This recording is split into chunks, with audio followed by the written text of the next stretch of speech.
IFPHന്റെ 1406 ദിവസത്തെ മലയാളം പരിപാടിയിലേക്ക് സ്വാഗതം. ആദ്യമായി ഒരു നിമിഷത്തെ മൗന പ്രാർത്ഥന. നന്ദി. IFPHന്റെ ഉദ്ദേശം തന്നെ എല്ലാവർക്കും അറിയാം, ഹോമിയോപ്പതിയെ പ്രൊമോട്ട് ചെയ്യുക എന്നുള്ളതാണ്. അതോടൊപ്പം തന്നെ ഹോമിയോപ്പതിയിൽ നടക്കുന്ന മാറ്റങ്ങൾ, എല്ലാ തലത്തിലുള്ള മാറ്റങ്ങൾ ഹോമിയോപ്പതി ഡോക്ടർമാരെയും ഹോമിയോപ്പതി സ്നേഹികളെയും വിദ്യാർത്ഥികളെയും അറിയിക്കുക എന്നുള്ള ഒരു ചരിത്രപരമായ ദൗത്യം കൂടി നമ്മൾ നിർവഹിക്കുകയാണ്. എന്താണ് ഡിപ്പാർട്ട്മെന്റിൽ നടക്കുന്നത്, അല്ലെങ്കിൽ ഹോമിയോപ്പതി കോളേജുകൾ എന്ത് ചെയ്യുന്നു എന്നുള്ളത് പലപ്പോഴും നമ്മുടെ സമൂഹത്തിൽ അറിയുന്നില്ല. അപ്പൊ തീർച്ചയായിട്ടും ആ ഒരു ഗ്യാപ്പ് ഫില്ല് ചെയ്യുക എന്നുള്ള ഒരു ഉത്തരവാദിത്വം നമുക്കുണ്ട്. അതിന്റെ ഭാഗമായിട്ട് നമ്മൾ കഴിഞ്ഞ ദിവസങ്ങളിൽ അഹിംസ എന്ന സോഫ്റ്റ്വെയറിനെ കുറിച്ച് പറഞ്ഞിരുന്നു. അത് കഴിഞ്ഞിട്ട് ആയുഷ്മാൻ ഭാരത് ഡിജിറ്റൽ മിഷനെ കുറിച്ച് സംസാരിച്ചു. ഇന്നിപ്പോൾ NABH accreditation, national accreditation board hospitals and health institutions, അതിനെക്കുറിച്ച് സംസാരിക്കുന്ന ഡോക്ടർ രജീവ് കുമാർ എത്തിയിട്ടുണ്ട്. ഇതിനെക്കുറിച്ച് ഏറ്റവും ഭംഗിയായിട്ട് പറയാൻ കഴിവുള്ള ഡോക്ടർ രജീവ് കുമാർ തന്നെയാണ്. അതുകൊണ്ട് ഇതിനെക്കുറിച്ച് കൂടുതൽ വിവരങ്ങൾ നമ്മുടെ ഡോക്ടർമാരിലേക്കും സമൂഹത്തിലേക്ക് എത്തിക്കുന്നതിനായിട്ട് ഡോക്ടർ രജീവ് കുമാറിനെ ആദരപൂർവ്വം ക്ഷണിക്കുന്നു. Thank you sir. കേൾക്കാമല്ലോ അല്ലേ? കേൾക്കാം.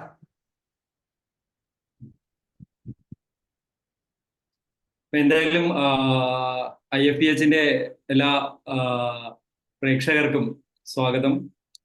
ശരിക്കും നമ്മള് NABH അക്രഡിറ്റേഷൻ അല്ലെങ്കിൽ NABH സർട്ടിഫിക്കേഷൻ എന്നുള്ള വിഷയത്തെക്കുറിച്ചാണ് പ്രധാനമായിട്ട് ഇന്ന് സംസാരിക്കാൻ ഉദ്ദേശിക്കുന്നത്. പക്ഷെ നമ്മൾ പൊതുവായിട്ട് ക്വാളിറ്റി എന്താണ്, ഗുണമേന്മ എന്താണ്, അത്തരം കാര്യങ്ങൾ കൂടെ നമ്മൾ ഇതിനോടൊപ്പം ഡിസ്കസ് ചെയ്യുന്നുണ്ടാവും. ഞാൻ എന്നിട്ട് പ്രസന്റേഷൻ ഒന്ന് ഷെയർ ചെയ്യാം.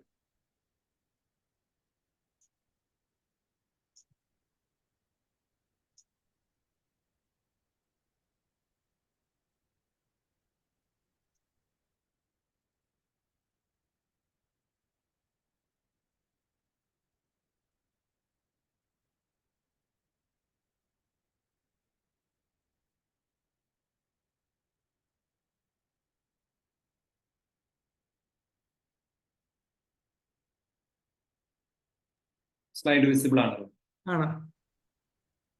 ഓക്കെ. അപ്പോ എന്തായാലും IFPHന്റെ ഈ ഒരു പ്ലാറ്റ്ഫോമിൽ പൊതുവായിട്ട് ക്വാളിറ്റിയെ കുറിച്ച് NABH അക്രഡിറ്റേഷനെ കുറിച്ചാണ് ഇന്ന് സംസാരിക്കുക. എന്തായാലും ക്വാളിറ്റി എന്ന വാക്ക് ആദ്യം നമ്മുടെ മനസ്സിലേക്ക് വരുമ്പോൾ, whenever we think of quality, നമ്മുടെ മനസ്സിലേക്ക് കുറെ അധികം ഇമേജസ് വരാറുണ്ട്. എന്താണ് ഗുണമേന്മ അല്ലെങ്കിൽ എന്താണ് ക്വാളിറ്റി? അപ്പൊ അങ്ങനെ നമ്മൾ ചിന്തിക്കുമ്പോൾ ഏറ്റവും ആദ്യം നമ്മുടെ മനസ്സിൽ വളരെ വർഷങ്ങൾക്ക് മുമ്പ് തന്നെ ക്വാളിറ്റിയെ കുറിച്ച് നമ്മൾ ചിന്തിച്ചു തുടങ്ങിയപ്പോൾ നമ്മുടെ മനസ്സിൽ വന്ന കുറേ അധികം സർട്ടിഫിക്കേഷൻസ് അല്ലെങ്കിൽ അതുമായിട്ട് ബന്ധപ്പെട്ടുള്ള കുറച്ച് കാര്യങ്ങളുണ്ട്.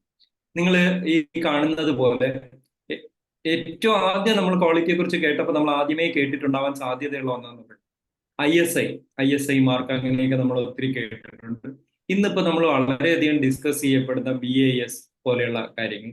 അപ്പൊ ഇതൊക്കെയാണ് പൊതുവിൽ ക്വാളിറ്റിയെ കുറിച്ച് ചർച്ച ചെയ്യപ്പെടുമ്പോൾ നമ്മൾ ചിന്തിക്കുന്ന കാര്യങ്ങൾ. എന്നാൽ ആരോഗ്യ മേഖലയിലേക്ക് അല്ലെങ്കിൽ ഹെൽത്ത് കെയർ സെക്ടറിലേക്ക് വരുമ്പോൾ നമ്മൾ പ്രധാനമായിട്ടും നേരിടുന്ന കുറച്ച് അക്രഡിറ്റേഷൻ സിസ്റ്റംസ് അല്ലെങ്കിൽ അക്രഡിറ്റേഷൻ ഇൻസ്റ്റിറ്റ്യൂഷൻസ് എന്ന് പറയുന്നതാണ് ഞാൻ ഈ കാണിച്ചിരിക്കുന്നത്. ഒന്ന്, ഏറ്റവും പ്രധാനപ്പെട്ട ഇന്റർനാഷണലി അക്സെപ്റ്റഡ് ആയിട്ടുള്ള ഒരു ഇൻസ്റ്റിറ്റ്യൂഷൻ എന്ന് പറയുന്നതാണ് JCI അല്ലെങ്കിൽ ജോയിന്റ് കമ്മീഷൻ ഇന്റർനാഷണൽ.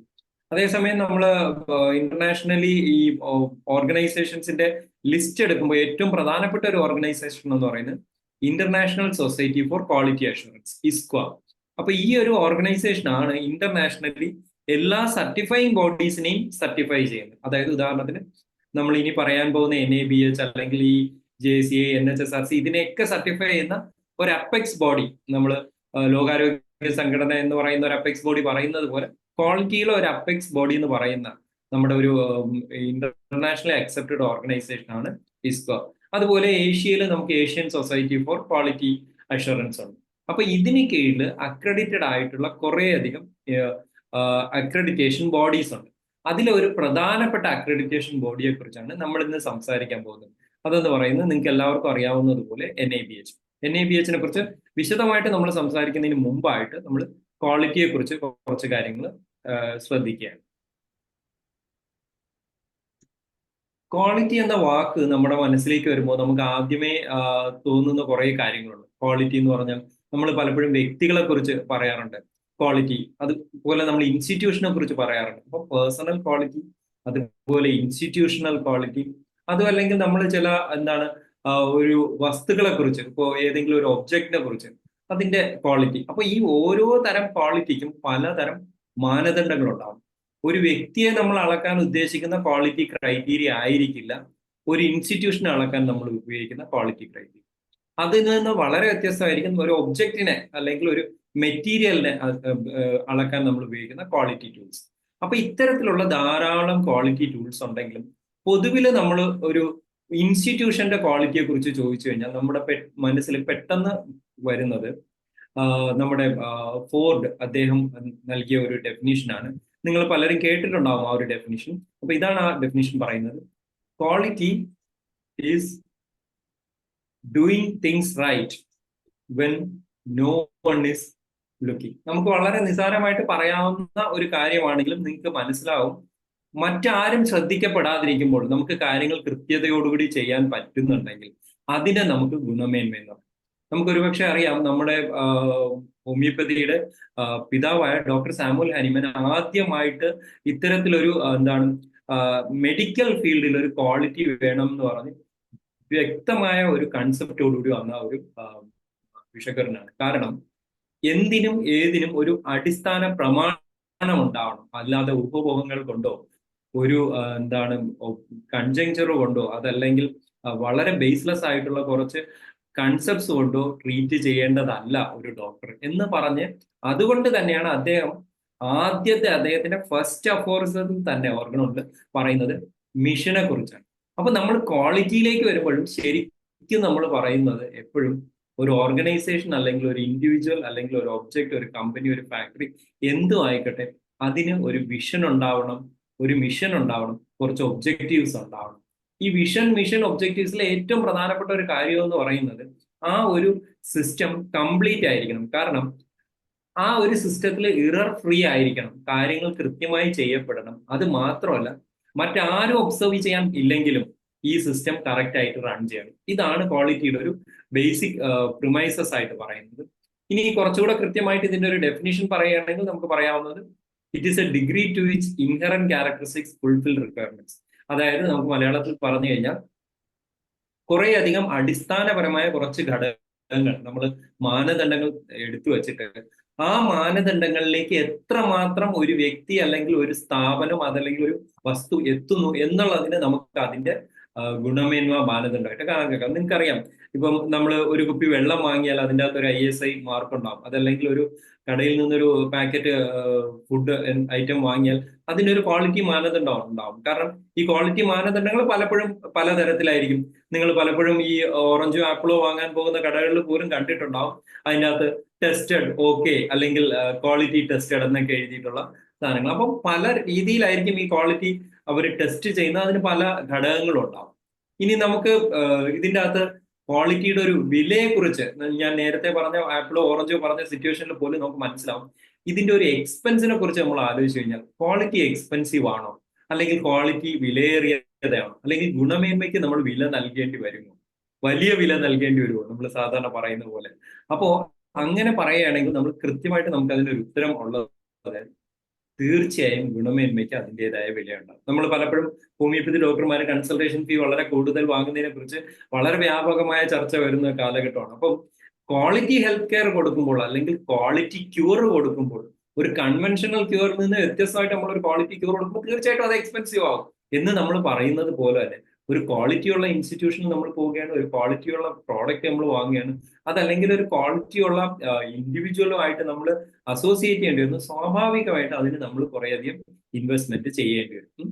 അതേസമയം നമ്മൾ മനസ്സിലാക്കേണ്ട ഒരു കാര്യം എന്ന് പറയുന്നത് ഗുണമേന്മ ഇല്ലായ്മ ഇതിന്റെ നേരെ വിപരീത അവസ്ഥ തന്നെയാണ് എന്നുള്ളത് നമ്മൾ മനസ്സിലാക്കി. കാരണം ഇതിനേക്കാൾ വളരെയധികം ചെലവ് പലപ്പോഴും നമ്മൾ എന്താണ് ഗുണമേന്മ ഇല്ലാത്തൊരു സിറ്റുവേഷനിലേക്ക് പോയത് നിങ്ങൾക്ക് തന്നെ അറിയാം. കാരണം എന്താ വെച്ച് കഴിഞ്ഞാൽ ഹനിമാൻ പറഞ്ഞതുപോലെ ഒരു 6 ആക്ട് ക്യൂർ പലപ്പോഴും നടക്കുന്നത് എന്താണ്, ഇത്തരം ഗുണമേന്മ ഇല്ലാത്ത മെഡിക്കൽ ഇന്റർവെൻഷൻസ് കൊണ്ടാണ് പലപ്പോഴും നടക്കുന്നത്. അപ്പോൾ ഒരു ക്വാളിറ്റി അക്രഡിറ്റഡ് ഹോസ്പിറ്റലിൽ നിങ്ങൾ പോകുന്നതും ക്വാളിറ്റി അക്രഡിറ്റ് അല്ലാത്ത ഒരു ഹോസ്പിറ്റലിൽ പോകുന്നതും തമ്മിൽ സ്വാഭാവികമായിട്ടും ഒരു പ്രൈസ് വേരിയേഷൻ ഉണ്ടാവും, അതല്ലെങ്കിൽ ഒരു എക്സ്പെൻസീവ് നേച്ചർ നിങ്ങൾക്ക് കണ്ടേക്കാം. അപ്പൊ അതിന്റെ ഒരു ബേസിക് റീസൺ ഇതാണ്. സ്വാഭാവികമായിട്ടും ക്വാളിറ്റിക്ക് കുറച്ച് ഇൻവെസ്റ്റ്മെന്റ് ചെയ്യേണ്ടി വരും.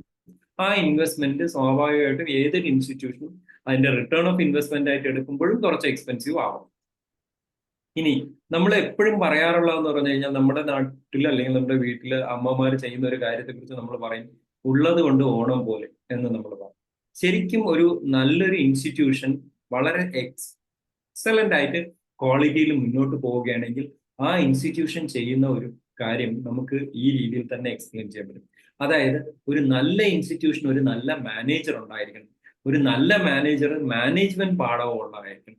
അപ്പൊ അങ്ങനെ വരുമ്പോൾ നമ്മൾ എന്താണ് മാനേജ്മെന്റ് എന്ന് ചോദിച്ചു കഴിഞ്ഞാൽ വളരെ നിസ്സാരമായിട്ട് അല്ലെങ്കിൽ വളരെ ബേസിക് ടേംസിൽ നമുക്ക് പറയാവുന്ന ഒരു മറുപടി എന്ന് പറയുന്നത് നമ്മൾ നേരത്തെ പറഞ്ഞ എക്സ്പ്ലനേഷൻ തന്നെയാണ്.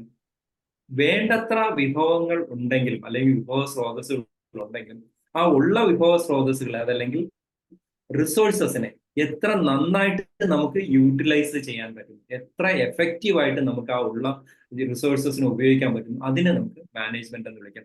ഇത് കേരളത്തിലെ സാഹചര്യത്തിൽ, പ്രത്യേകിച്ച് ഹോമിയോപ്പതിയുടെ സാഹചര്യത്തിൽ കൂടുതൽ പ്രസക്തമാണ്. നിങ്ങൾക്കറിയാം, കേരളത്തില് 2005 കാലഘട്ടത്തിൽ NRHM തുടങ്ങിയെങ്കിലും 2009 കാലഘട്ടത്തിൽ കേരളത്തിൽ NRHM-ന് കീഴിൽ ഹോമിയോപ്പതി സ്ഥാപനങ്ങൾ തുടങ്ങിയപ്പോൾ നിങ്ങൾക്ക് കുറച്ചു പേരെങ്കിലും അറിയാം എന്താണ് സംഭവിച്ചതെന്ന് വെച്ചാൽ, ഒരു ഡോക്ടറെ മാത്രം പോസ്റ്റ് ചെയ്തുകൊണ്ട് സ്ഥാപനങ്ങൾ ആരംഭിച്ചു. അവിടേക്ക് പാരാമെഡിക്കൽ സ്റ്റാഫ് ഉണ്ടായിരുന്നില്ല, അവിടേക്ക് മെഡിസിൻസിന്റെ ഷോർട്ടേജ് ഉണ്ടായിരുന്നു. അപ്പൊ അന്ന് ഇത് വർക്ക് ചെയ്ത ഈ ഡോക്ടർമാർ ചെയ്തതെന്ന് പറഞ്ഞു കഴിഞ്ഞാൽ ഒരു അൾട്ടിമേറ്റ് മാനേജ്മെന്റ് ആണ്. കാരണം എന്താ വെച്ച് കഴിഞ്ഞാൽ പലപ്പോഴും അവർ ഓൾ ഇൻ വൺ പൊസിഷനിലൊക്കെ വർക്ക് ചെയ്യേണ്ടി വന്നിട്ടുണ്ട്.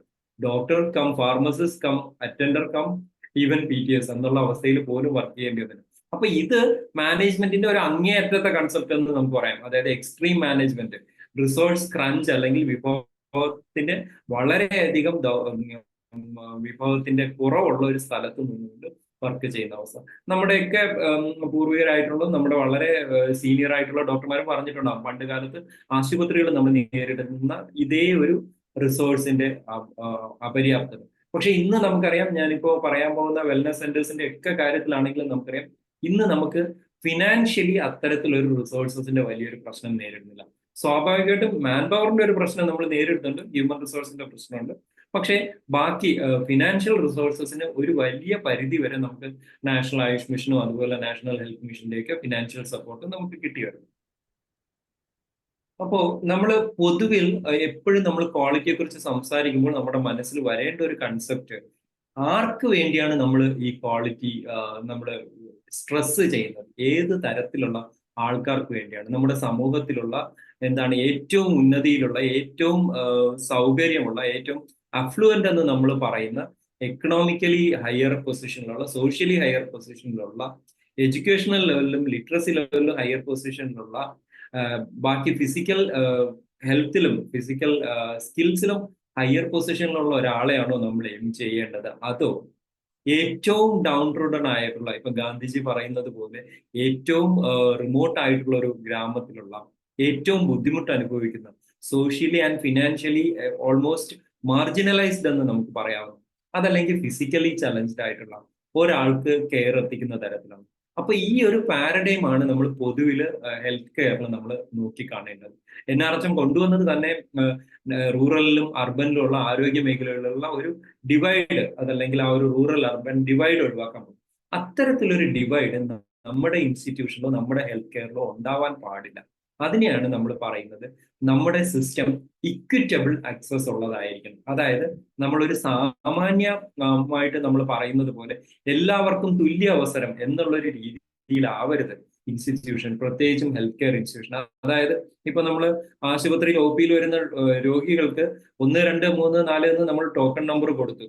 ഒന്നാമത്തെ ആളെ നമ്മൾ ആദ്യമേ വിളിക്കുള്ളൂ. പക്ഷേ 5-മത്തെയോ 6-മത്തെയോ ടോക്കൺ നമ്പറിൽ നിൽക്കുന്ന, അതല്ലെങ്കിൽ ക്യൂവിൽ ഏറ്റവും പുറകിൽ നിൽക്കുന്ന, പുറമേ വലിയ പ്രശ്നങ്ങളൊന്നും തോന്നാത്ത ഒരു അപ്പൂപ്പനോ അതല്ലെങ്കിൽ ഒരു അമ്മമ്മയോ ആയിരിക്കും പലപ്പോഴും ഏറ്റവും ആദ്യം നമ്മുടെ സേവനം വേണ്ടവരാണ്. അവർ ചിലപ്പോൾ ഒരു ബഹളമൊന്നും വയ്ക്കാതെ മാറി ക്യൂവിൽ നിൽക്കുകയായിരിക്കും. പെട്ടെന്നായിരിക്കും തലകറങ്ങി വീഴുകയോ അതല്ലെങ്കിൽ ഒരു ബുദ്ധിമുട്ടുണ്ടായി വീഴുകയോ ചെയ്യും. അതല്ലെങ്കിൽ ഒരു ഫിസിക്കലി ചലഞ്ച്ഡ് ആയിട്ടുള്ള ഒരാൾ. പൊതുവിൽ എന്താണെന്ന് വെച്ച് കഴിഞ്ഞാൽ നമ്മൾ സ്ഥാപനങ്ങളിലും നിങ്ങൾ കണ്ടിട്ടുണ്ടാവും, അത് പ്രൈവറ്റ് ക്ലിനിക്കിലായിക്കോട്ടെ ഗവൺമെന്റ് ക്ലിനിക്കിലായിക്കോട്ടെ, നിങ്ങൾ കണ്ടിട്ടുള്ള ഒരു കാര്യം എന്ന് പറഞ്ഞു കഴിഞ്ഞാൽ എനിക്കിപ്പോ പോകണം, എനിക്ക് നിർബന്ധമായിട്ട് പെട്ടെന്ന് മരുന്ന് കിട്ടണം, ചികിത്സ കിട്ടണം എന്നൊക്കെ വന്ന് പറയുന്ന ആൾക്കാർക്ക്, അങ്ങനെയുള്ളവർക്ക് ആയിരിക്കില്ല ചിലപ്പോ നിലവിൽ ഇമ്മീഡിയറ്റ്ലി ഒരു മെഡിക്കൽ റിക്വയർമെന്റ് അല്ലെങ്കിൽ മെഡിക്കൽ എയ്ഡ് വേണ്ടത്. അപ്പോ ബഹളം വയ്ക്കുന്നതോ അല്ലെങ്കിൽ കയ്യൂക്ക് കാണിക്കുന്നതോ ആയിരിക്കരുത് നമ്മുടെ ക്രൈറ്റീരിയ. അതല്ലെങ്കിൽ ഒരു നോമിനൽ ഇക്വാലിറ്റി എന്ന് പറയുന്നത് പോലെ എല്ലാവർക്കും തുല്യ അവസരം, അതുകൊണ്ട് നിങ്ങൾ വൈകിയാണ് വന്നത്, നിങ്ങൾക്ക് ചികിത്സയും വൈകിയേ കിട്ടുള്ളൂ എന്നുള്ള ഒരു കൺസെപ്റ്റിലല്ല നമ്മൾ പൊതുവെ. അപ്പൊ ഇത് നമ്മൾ സാധാരണ രീതിയിൽ പറയുന്ന ഈക്വാലിറ്റി പ്രിൻസിപ്പിളിന് നിന്ന് കുറച്ച് വ്യത്യസ്തമായിട്ടാണ് നമ്മൾ ആരോഗ്യ മേഖലയിലും അതുപോലെ ക്വാളിറ്റിയിലും നമ്മൾ കാര്യങ്ങൾ കാണുന്നത്. അപ്പൊ അതാണ് ഇക്വാലിറ്റി എന്നതും ഇക്വിറ്റി എന്നതും കൊണ്ട് നമ്മൾ കുറച്ചുകൂടെ വ്യത്യസ്തമായിട്ട് മനസ്സിലാക്കുന്നത്. അപ്പൊ ഇതൊരു പ്രാഥമികമായ കുറച്ച് കൺസെപ്റ്റ് പറഞ്ഞാൽ മാത്രമേ നമുക്ക് നേരിട്ട് NABH പോകാൻ പറ്റുള്ളൂ. അതുകൊണ്ടാണ് ഇതിന്റെ ഒരു പ്രിമൈസസ് പറഞ്ഞു പോകുന്നത്. എന്നിട്ട് നമുക്ക് ആ NABH ഡിസ്കഷനിലേക്ക് വരാം. അപ്പോൾ ഒരു കാര്യം കൂടെ പറഞ്ഞിട്ട് നമുക്ക് ആ ഡിസ്കഷനിലേക്ക് പോകാം. ഒന്നെന്ന് പറയുന്നത്, നമ്മൾ ഏറ്റവും അധികം ചർച്ച ചെയ്യപ്പെടുന്ന 2 വാക്കുകളാണ്. നിങ്ങൾ എഫക്റ്റീവ് ആണോ, അല്ലെങ്കിൽ നിങ്ങളുടെ സിസ്റ്റം എഫക്റ്റീവ് ആണോ, നിങ്ങൾ എഫിഷ്യന്റ് ആണോ, നിങ്ങളുടെ സിസ്റ്റം എഫിഷ്യന്റ് ആണോ എന്നുള്ള കാര്യം. അപ്പൊ പലപ്പോഴും നമുക്കൊരു കൺഫ്യൂഷൻ തോന്നുന്ന കാര്യങ്ങളാണ്. നമ്മുടെ ചികിത്സ ശരിക്കും, അല്ലെങ്കിൽ നമ്മുടെ ആരോഗ്യ സ്ഥാപനങ്ങൾ എഫിഷ്യന്റ് ആണോ, എഫക്റ്റീവ് ആണോ എന്നൊക്കെ നമുക്ക് ധാരാളം സംശയങ്ങൾ തോന്നാറുണ്ട്. ഇതിന് ഏറ്റവും നിസ്സാരമായിട്ട് നമുക്കൊരു എക്സാമ്പിൾ പറയാം. ഇപ്പൊ നമ്മൾ മനസ്സിൽ സങ്കല്പിക്കുകയാണ്, നമ്മളൊരു ഒരു ഹോട്ടലിലേക്ക് ചെല്ലുകയാണ്. ഒരു ഹോട്ടലിലേക്ക് ചെന്ന് കഴിഞ്ഞാൽ നമ്മുടെ സ്വാഭാവികമായിട്ടും നമുക്ക് അവിടുന്ന് ഭക്ഷണം, നമുക്ക് ആവശ്യപ്പെട്ട ഭക്ഷണം കിട്ടണം, കിട്ടാതിരിക്കാം, നമ്മൾ ഉദ്ദേശിക്കുന്ന സമയത്തിന് കിട്ടാതിരിക്കാം, അങ്ങനെയൊക്കെ ധാരാളം സിറ്റുവേഷൻസ് ഉണ്ടാവും. അപ്പൊ നമുക്കൊരു സിറ്റുവേഷൻ ഒന്ന് എടുത്തു നോക്കാം. നമ്മളിപ്പോ ഒരു ഹോട്ടലിൽ ചെല്ലും, അവിടുന്ന് നമ്മളൊരു സാധനം ഓർഡർ ചെയ്തു. ഇപ്പം കേരളത്തിലെ ഏറ്റവും അധികം ആൾക്കാർ നോൺ വെജ് ഉള്ളത് കൊണ്ട് നമുക്ക് സാധാരണ രീതിയിൽ ആൾക്കാർ ഓർഡർ ചെയ്യുക പൊറോട്ട, ബീഫ് അല്ലെങ്കിൽ ചിക്കൻ കറി അങ്ങനെയായിരിക്കും. അല്ലെങ്കിൽ നമ്മളൊരു വെജിറ്റേറിയൻ ഹോട്ടലിലാണ് പോകുന്നത്, നമ്മൾ വെജിറ്റേറിയൻ ആണ്, നമ്മളൊരു മസാല ദോശ അതല്ലെങ്കിൽ കാപ്പി ഓർഡർ ചെയ്യുന്നതെന്ന് വെച്ചാൽ സാധാരണ രീതിയിൽ നമ്മൾ എന്താണ് പ്രതീക്ഷിക്കുന്നത്? നമ്മൾ എന്ത് ഓർഡർ ചെയ്താലും അവിടുത്തെ വെയിറ്റർ അതല്ലെങ്കിൽ അവിടുത്തെ സപ്ലയർ എന്ത് പറയും? ഒരു 10 മിനിറ്റ് 15 മിനിറ്റ് എടുക്കും എന്ന് പറയും. അപ്പൊ നമ്മൾ ഓർഡർ ചെയ്തിട്ട് വെയിറ്റ് ചെയ്യാണ്. 15 മിനിറ്റ് ആവുമെന്ന് അവർ പറഞ്ഞു. നമ്മൾ സന്തോഷത്തോട് വെയിറ്റ് ചെയ്യാണ്. കാരണം നമ്മുടെ മനസ്സിൽ ഉടനെ ഒരു പ്രതീക്ഷ വരികയാണ്. കാരണം എന്താണ്? 15 മിനിറ്റിന് ശേഷം കിട്ടുന്ന സാധനം എന്തായാലും നല്ല സാധനമായിരിക്കും. കാരണം നമ്മൾ കുറച്ച് വെയിറ്റ് ചെയ്തിട്ടാണ്. പക്ഷേ 10-ാം മിനിറ്റ് ആവുമ്പോൾ തന്നെ നമ്മുടെ മുന്നിലേക്ക് ഒരു ചൂടുള്ള ഒരു പ്ലേറ്റ് അവർ കൊണ്ടുവയ്ക്കുകയാണ്. അപ്പൊ നമ്മുടെ മനസ്സിലുണ്ടാകുന്ന ഫീലിംഗ് എന്താണ്? ഉടനെ തന്നെ ഭക്ഷണം കിട്ടും, ഇനി ഒരു കുഴപ്പമില്ല, എല്ലാം ഓക്കെയാണ്. ഇനി 12-ാം മിനിറ്റിൽ അവർ ഭക്ഷണം കൊണ്ടുവരികയാണ്. കൊണ്ടുവരുന്ന ഭക്ഷണം നമ്മൾ വായിൽ വെച്ച് നോക്കുമ്പോൾ ഏറ്റവും ടേസ്റ്റ് ഉള്ളതാണ്. നമ്മൾ ഇന്നുവരെ കഴിച്ചിട്ടില്ലാത്ത ഏറ്റവും നല്ല ദോശ, അല്ലെങ്കിൽ ഏറ്റവും നല്ല മസാല ദോശ എന്നോ ഇനി പൊറോട്ട എന്നോ ബീഫെന്നോ എന്തോ ആയിക്കൊള്ളട്ടെ, നമുക്ക് വളരെ അങ്ങ് ഇഷ്ടപ്പെട്ടു. എന്താണ് നമ്മുടെ മനസ്സിലുണ്ടാവുന്ന ഒരു ഫീലിംഗ്? നമ്മൾ ചോദിച്ച സാധനം കിട്ടി, അപ്പൊ അതിനെ നമുക്ക് വേണമെങ്കിൽ എഫക്റ്റീവ് എന്ന് തീർച്ചയായിട്ടും പറയാം. നമ്മൾ ചോദിച്ച സാധനം കിട്ടിയെന്ന് മാത്രമല്ല, നമ്മൾ പ്രതീക്ഷിച്ചതിനേക്കാളും വേഗത്തിൽ കിട്ടി, അപ്പൊ അതിനെ നമുക്ക് എഫിഷ്യന്റ് എന്ന് പറയാം. അപ്പൊ ഇവിടെ സിസ്റ്റം എഫക്റ്റീവ് ആണ്, എഫിഷ്യന്റ് ആണ്. ഇനി അതേസമയം നിങ്ങൾ ഒന്ന് ആലോചിച്ച് നോക്കൂ, 12-ാം മിനിറ്റ് നമ്മൾ എന്തെങ്കിലും കിട്ടുമെന്ന് പ്രതീക്ഷിച്ചിരിക്കുകയാണ്. പക്ഷേ ഈ സാധനം കിട്ടിയത് എപ്പോഴാണ്? ഒരു 15, 16, 17, 20 മിനിറ്റായി. ഇനി നമ്മൾ ഇറങ്ങി പോകട്ടെ, ഭക്ഷണം ഇവിടുന്ന് കിട്ടില്ലേ എന്ന് തോന്നുന്ന, റെസ്റ്റ്ലെസ് ആവുന്ന ഒരു സമയത്ത് നമുക്ക് ഭക്ഷണം കിട്ടുകയാണ്. പക്ഷേ അപ്പോഴും ഭക്ഷണം വളരെ നല്ല ക്വാളിറ്റി ഉള്ളതാണ്, ടേസ്റ്റിയാണ്, നമ്മൾ ഉദ്ദേശിച്ച പോലെ ചൂടുള്ളതാണ്, വളരെ ടേസ്റ്റ് ഉള്ളതാണ്. അപ്പം അപ്പോഴും നമ്മൾ പറയും സിസ്റ്റം എന്താണ്? സിസ്റ്റം എഫക്റ്റീവ് ആണ്. പക്ഷെ ഇവിടെ സിസ്റ്റം എഫിഷ്യന്റ് ആയിരുന്നോ? ഒരിക്കലും അല്ല. കാര്യം, പറഞ്ഞ സമയത്തിന് കാര്യം ചെയ്തു തീർക്കാൻ പറ്റിയില്ല. അപ്പൊ നമ്മൾ പറയും സിസ്റ്റം എഫക്റ്റീവ് ആണ്, പക്ഷേ എഫിഷ്യന്റ് ആണ്. ഇനി നമുക്ക് തേർഡ് ഒരു എക്സാമ്പിൾ എടുക്കാം. നമ്മൾ 15 മിനിറ്റ് ഒന്നും വെയിറ്റ് ചെയ്യേണ്ടി വന്നില്ല, ഒരു 10 മിനിറ്റ് ആയപ്പോൾ തന്നെ ഒരു സാധനം കൊണ്ടു. നമ്മൾ പലപ്പോഴും ഹോട്ടലുകളിൽ പറയാറുള്ള ഒരു കാര്യമാണ്, എന്താണ്? ഇത് ഒരു പുതിയതായിട്ട് കുക്ക് ചെയ്തൊന്നും അല്ല, നേരത്തെ ഫ്രിഡ്ജിൽ വെച്ചിരുന്ന സാധനമാണ്, പെട്ടെന്ന് എടുത്ത് ചൂടാക്കി തന്നു. അങ്ങനെയുള്ള ഒരു സാധനം അത് ആലോചിച്ചു. അപ്പൊ എന്താണ്? നമുക്ക് കിട്ടിയ സാധനം നമ്മൾ ഉദ്ദേശിച്ചതേയാണ്. അതായത് ഒന്നുകിൽ ആ ഭക്ഷണത്തിന് ടേസ്റ്റ് കുറവാണ്, അതല്ലെങ്കിൽ വേണ്ട ചൂടുള്ള സാധനം. അപ്പൊ നമ്മൾ പറയും സിസ്റ്റം ഇൻഎഫക്റ്റീവ് ആണ്. പക്ഷെ എഫിഷ്യന്റ് ആണോ? എഫിഷ്യന്റ് ആണോ എന്ന് ചോദിച്ചാൽ ഭയങ്കര എഫിഷ്യന്റ് ആണ്. കാരണം എന്താണ്? 20 മിനിറ്റ് എന്ന് പറഞ്ഞ് 10 മിനിറ്റിലെ സാധനം കിട്ടി. അപ്പൊ വേണമെങ്കിൽ നമുക്ക് അതിനെ എഫിഷ്യന്റ് എന്ന് പറയാം. ഇനി 4-മത്തെ സിനേറിയോ എന്ന് പറയുന്നത് ഇതൊന്നുമല്ല. 30 മിനിറ്റ് എടുത്തതിന് ശേഷം നമുക്ക് കിട്ടിയ സാധനം എന്താണ്? വായിൽ വെച്ചാൽ കഴിക്കാൻ പറ്റാത്ത ഒരവസ്ഥയിലാണ്. നമ്മൾ സാധാരണ മഹേഷിന്റെ സിനിമയിലൊക്കെ മഹേഷ് പറയുന്നത്, ഇത് ഈ തമിഴ് സിനിമയിൽ പറയുന്നത്, ചിക്കൻ ബിരിയാണിയാണോ ഇത് കാക്ക ബിരിയാണിയാണോ എന്നൊക്കെ ചോദിക്കുന്ന ഒരു അവസ്ഥ. ആ രീതിയിൽ ഉള്ള സാധനം നമുക്ക് ഒട്ടും ഇനി ഇതേ ഒരു കൺസെപ്റ്റ് നമ്മൾ ആരോഗ്യ മേഖലയിലേക്ക്, നമ്മുടെ ആശുപത്രികളിലേക്ക് ഒന്ന് ചിന്തിച്ചു നോക്കും. നമ്മൾ സാധാരണയായി പറയും ഒരു 1.5 മണിക്കൂർ കേസ് എടുത്ത് 2 മണിക്കൂർ കേസ് എടുത്ത് നമ്മൾ മരുന്ന് കൊടുത്തു കഴിയുമ്പോൾ രോഗിക്ക് കിട്ടുന്ന ഒരു റിസൾട്ട് 10 മിനിറ്റോ 15 മിനിറ്റോ കൊണ്ട് കേസ് എടുത്ത് രോഗിക്ക് കൊടുക്കുന്ന റിസൾട്ടിൽ നിന്ന് എൻറ്റയർലി ഡിഫറെന്റ് ആണ് എന്ന് നമ്മൾ പറയും. പക്ഷേ സിസ്റ്റം അവിടെ എഫിഷ്യന്റ് ആണോ എഫക്റ്റീവ് ആണോ എന്ന് നമ്മൾ ചെക്ക് ചെയ്യുന്നത് എത്ര മണിക്കൂർ, 2 മണിക്കൂർ എടുത്തോട്ടെ 3 മണിക്കൂർ എടുത്തോട്ടെ, അസുഖം കുറഞ്ഞോ ഇല്ലയോ എന്നുള്ളത് ഒരു പ്രധാനപ്പെട്ട ഘടകം. അപ്പൊ അതിനെയാണ് നമ്മൾ ഇവിടെ എഫക്റ്റീവ്നെസ് അല്ലെങ്കിൽ ഇൻഎഫക്റ്റീവ്നെസ് എന്നുകൊണ്ട് അളക്കുക. ചിലപ്പോൾ ഒരു പക്ഷേ ഒരു എക്സ്പീരിയൻസ്ഡ് പ്രാക്ടീഷണർ 5 സെക്കൻഡ് കൊണ്ടോ 10 സെക്കൻഡ് കൊണ്ടോ ആയിരിക്കും മരുന്ന് പ്രിസ്ക്രൈബ് ചെയ്യുന്നത്. എഫിഷ്യന്റ് ആണ് പുള്ളി, എഫക്റ്റീവ് ആണ്. അപ്പൊ അവിടെയാണ് നമ്മൾ നമ്മുടെ ഇൻസ്റ്റിറ്റ്യൂഷനിൽ മനസ്സിലാക്കേണ്ടത്. ഗവൺമെന്റ് ആശുപത്രി ആയിക്കോട്ടെ പ്രൈവറ്റ് ആശുപത്രി ആയിട്ടെ, രോഗി വന്ന് ക്യൂവിൽ 2 മണിക്കൂറും 3 മണിക്കൂറും നിന്ന് വെയിറ്റ് ചെയ്തു, എന്നിട്ട് വന്ന് നമ്മുടെ നിന്ന് വീണ്ടും 2 മണിക്കൂർ കേസ് എടുത്ത് മരുന്ന് വാങ്ങി അവരുടെ അസുഖം മാറി അവർക്ക് പൂർണ്ണമായി ഭേദമായെങ്കിൽ ഈ ഒരു കുറച്ച് ഇനഫിഷ്യൻസി പോലും, അതായത് ടൈമിൽ വന്ന ഒരു ലാപ്സ് പോലും അവർ സഹിക്കും. കാരണം എന്താണ്? അവരുടെ അസുഖം മാറി. അൾട്ടിമേറ്റ്ലി നോക്കുകയാണെങ്കിൽ നമ്മൾ നേരത്തെ പറഞ്ഞ ഒരു എക്സാമ്പിൾ വെച്ച് നോക്കുകയാണെങ്കിൽ ക്വാളിറ്റിയുടെ കോസ്റ്റ് അനുസരിച്ച് നോക്കുകയാണെങ്കിൽ അവരുടെ ടോട്ടൽ ക്വാളിറ്റി കോസ്റ്റ് എന്ന് പറയുന്നത് അവർ ഒരു ബാഡ് ട്രീറ്റ്മെന്റ് എടുത്തിരുന്നെങ്കിൽ ഉണ്ടാവുന്ന കോസ്റ്റിൽ നിന്ന് വളരെ കുറവാണ്. അപ്പോൾ അവർക്ക് സന്തോഷമായി. പക്ഷേ നമ്മൾ ഈ 4 മണിക്കൂറോ 5 മണിക്കൂറോ എടുത്ത് കേസ് എടുത്തിട്ടും അതല്ലെങ്കിൽ ഇനി 5 മിനിറ്റ് കൊണ്ട് കേസ് എടുത്തിട്ടും എഫിഷ്യന്റ് ആയിട്ട് കേസ് എടുത്തിട്ടും അവരുടെ അസുഖം മാറിയില്ലെങ്കിൽ എന്താ? നമ്മളെപ്പോഴും തമാശക്ക് പറയുന്ന കാര്യമാണ്, ചിക്കൻ ബോക്സ് മരുന്ന് കഴിച്ചു കഴിഞ്ഞാൽ 2 ആഴ്ച കൊണ്ട് മാറും, മരുന്ന് കഴിച്ചില്ലെങ്കിൽ എന്താണ് 14 ദിവസം എടുക്കും എന്ന് പറയുന്നത് പോലെ ഈ കൂടുതൽ പീരിയഡ് എടുത്തു അല്ലെങ്കിൽ കൂടുതൽ സമയം എടുത്തു എന്നിട്ടും അസുഖം മാറിയില്ല എന്നാണ് അവരുടെ അവസ്ഥയെങ്കിൽ അത് ഇൻഎഫിഷ്യൻസി. അപ്പൊ നമ്മുടെ ഇൻസ്റ്റിറ്റ്യൂഷനിൽ ക്വാളിറ്റിയിൽ നമ്മൾ പരമപ്രധാനമായിട്ട് നോക്കി വരുന്ന ഒരു പ്രധാനപ്പെട്ട ഒരു കാര്യം എന്ന് വെച്ച് കഴിഞ്ഞാൽ സിസ്റ്റം എഫക്റ്റീവ് ആയിരിക്കണം, അതുപോലെ തന്നെ എഫിഷ്യന്റ് ആയിരിക്കണം. അപ്പൊ ഈ ഒരു ഇക്വിറ്റി, അതുപോലെ എഫക്റ്റീവ്നെസ്, എഫിക്കസി എന്ന് പറയുന്ന ഈ ഒരു ബേസിക് കൺസെപ്റ്റ് വെച്ചാണ് നമ്മൾ നമ്മുടെ ക്വാളിറ്റി അളക്കുന്നത്. ഞാൻ ഈ പറഞ്ഞ കാര്യം കുറച്ചുകൂടെ നിസ്സാരമായിട്ട് ഇങ്ങനെ എക്സ്പ്ലെയിൻ ചെയ്യാം. അതായത് ഒരു ചെറിയ ഇൻപുട്ടിൽ നിന്ന് മാക്സിമം ഔട്ട്പുട്ട് ഉണ്ടാക്കുന്നതിന് നമുക്ക് എഫിഷ്യൻസി എന്ന് പറയുന്നത്. അതിനെ നമ്മൾ വേറൊരു തരത്തിൽ പറഞ്ഞു കഴിഞ്ഞാൽ കാര്യങ്ങൾ ഡൂയിങ് തിങ്സ് റൈറ്റ് എന്ന് നമ്മൾ. അതേസമയം ഇൻപുട്ട് ഔട്ട്പുട്ട് തമ്മിൽ പ്രത്യേകിച്ച് റിലേഷൻഷിപ്പ് ഒന്നുമില്ല. പക്ഷേ ഇൻപുട്ട് കൊണ്ട് ഉദ്ദേശിച്ച കാര്യം തന്നെ ഔട്ട്പുട്ട് തന്നു. അതായത് ഇപ്പൊ ചായ ഇടാൻ നമുക്ക് പഞ്ചസാരയും തേയിലയും പാൽപ്പൊടിയും വെള്ളവും എടുത്തു കഴിഞ്ഞാൽ നമുക്ക് ചായ ആവണമെന്നില്ല. ഈ ഇൻപുട്ട് എല്ലാം കറക്റ്റ് ആണ്, പക്ഷെ ഔട്ട്പുട്ട് കറക്റ്റ് ആവണമെന്നില്ല. എന്താണ്? നമ്മുടെ പ്രോസസ്സ് കറക്റ്റ് അല്ലേ? അപ്പൊ നമ്മുടെ കയ്യിൽ ബെൽഡോണയും അക്കണൈറ്റും റെസ്റ്റോക്സും എല്ലാം ഉണ്ട്. പക്ഷേ നമ്മുടെ പ്രോസസ്സ് കറക്റ്റ് അല്ലെങ്കിൽ എന്താണ്? ഈ അക്കണൈറ്റിനും ഒന്നും ചെയ്യാൻ പറ്റില്ല, ബെൽഡോണയ്ക്കും ഒന്നും ചെയ്യാൻ പറ്റില്ല, കെമോമിലേക്കും ഒന്നും ചെയ്യാൻ പറ്റില്ല. അപ്പൊ അവിടെയാണ് നമ്മൾ പറയുന്നത് ഡൂയിങ് റൈറ്റ് തിങ്സ്. അപ്പൊ അതാണ് നമ്മുടെ ഇൻസ്റ്റിറ്റ്യൂഷൻസിൽ നമ്മൾ പ്രധാനമായിട്ടും ചെയ്യാൻ ഉദ്ദേശിക്കുന്നത്. അപ്പം ശരിക്കും എൻ്റെ ഒരു ക്വാളിറ്റിയിൽ ഒരു ചെറിയ അനുഭവം, ഇതുവരെയുള്ള അനുഭവം വെച്ചിട്ട് കുറച്ച് കാര്യങ്ങൾ ഞാൻ പറയാം. ഒന്നെന്ന് വെച്ച് കഴിഞ്ഞാൽ നമ്മൾ ധാരാളം ക്വാളിറ്റി സിസ്റ്റംസിനെ നമ്മൾ കണ്ടുകൊണ്ടിരിക്കുകയാണ്. അതിൽ ധാരാളം ക്വാളിറ്റി സിസ്റ്റംസ് ഉണ്ടെങ്കിൽ നമ്മൾ മുമ്പ് കേട്ടിട്ടുള്ള ക്വാളിറ്റി സിസ്റ്റംസ് എന്ന് പറയുന്നത് ഒരു വീട് വയ്ക്കുകയാണ്, നിങ്ങളൊരു കെട്ടിടം വയ്ക്കുകയാണ്, അതല്ലെങ്കിൽ നിങ്ങളൊരു ആശുപത്രി കെട്ടിടം പണിയാണ്. ഏതൊക്കെ രീതിയിൽ അത് പണിയണം, അല്ലെങ്കിൽ എന്തൊക്കെ കാര്യങ്ങൾ ശ്രദ്ധിക്കണം എന്നതിന് വളരെ വർഷങ്ങൾക്ക് മുമ്പ് തന്നെ ധാരാളം കോഡുണ്ട്. അതിന് നമ്മൾ പറയുന്ന ഒരു സിമ്പിൾ എക്സാമ്പിൾ എന്ന് പറയുന്നത് NBC ആണ്, നാഷണൽ ബിൽഡിംഗ് കോഡ്.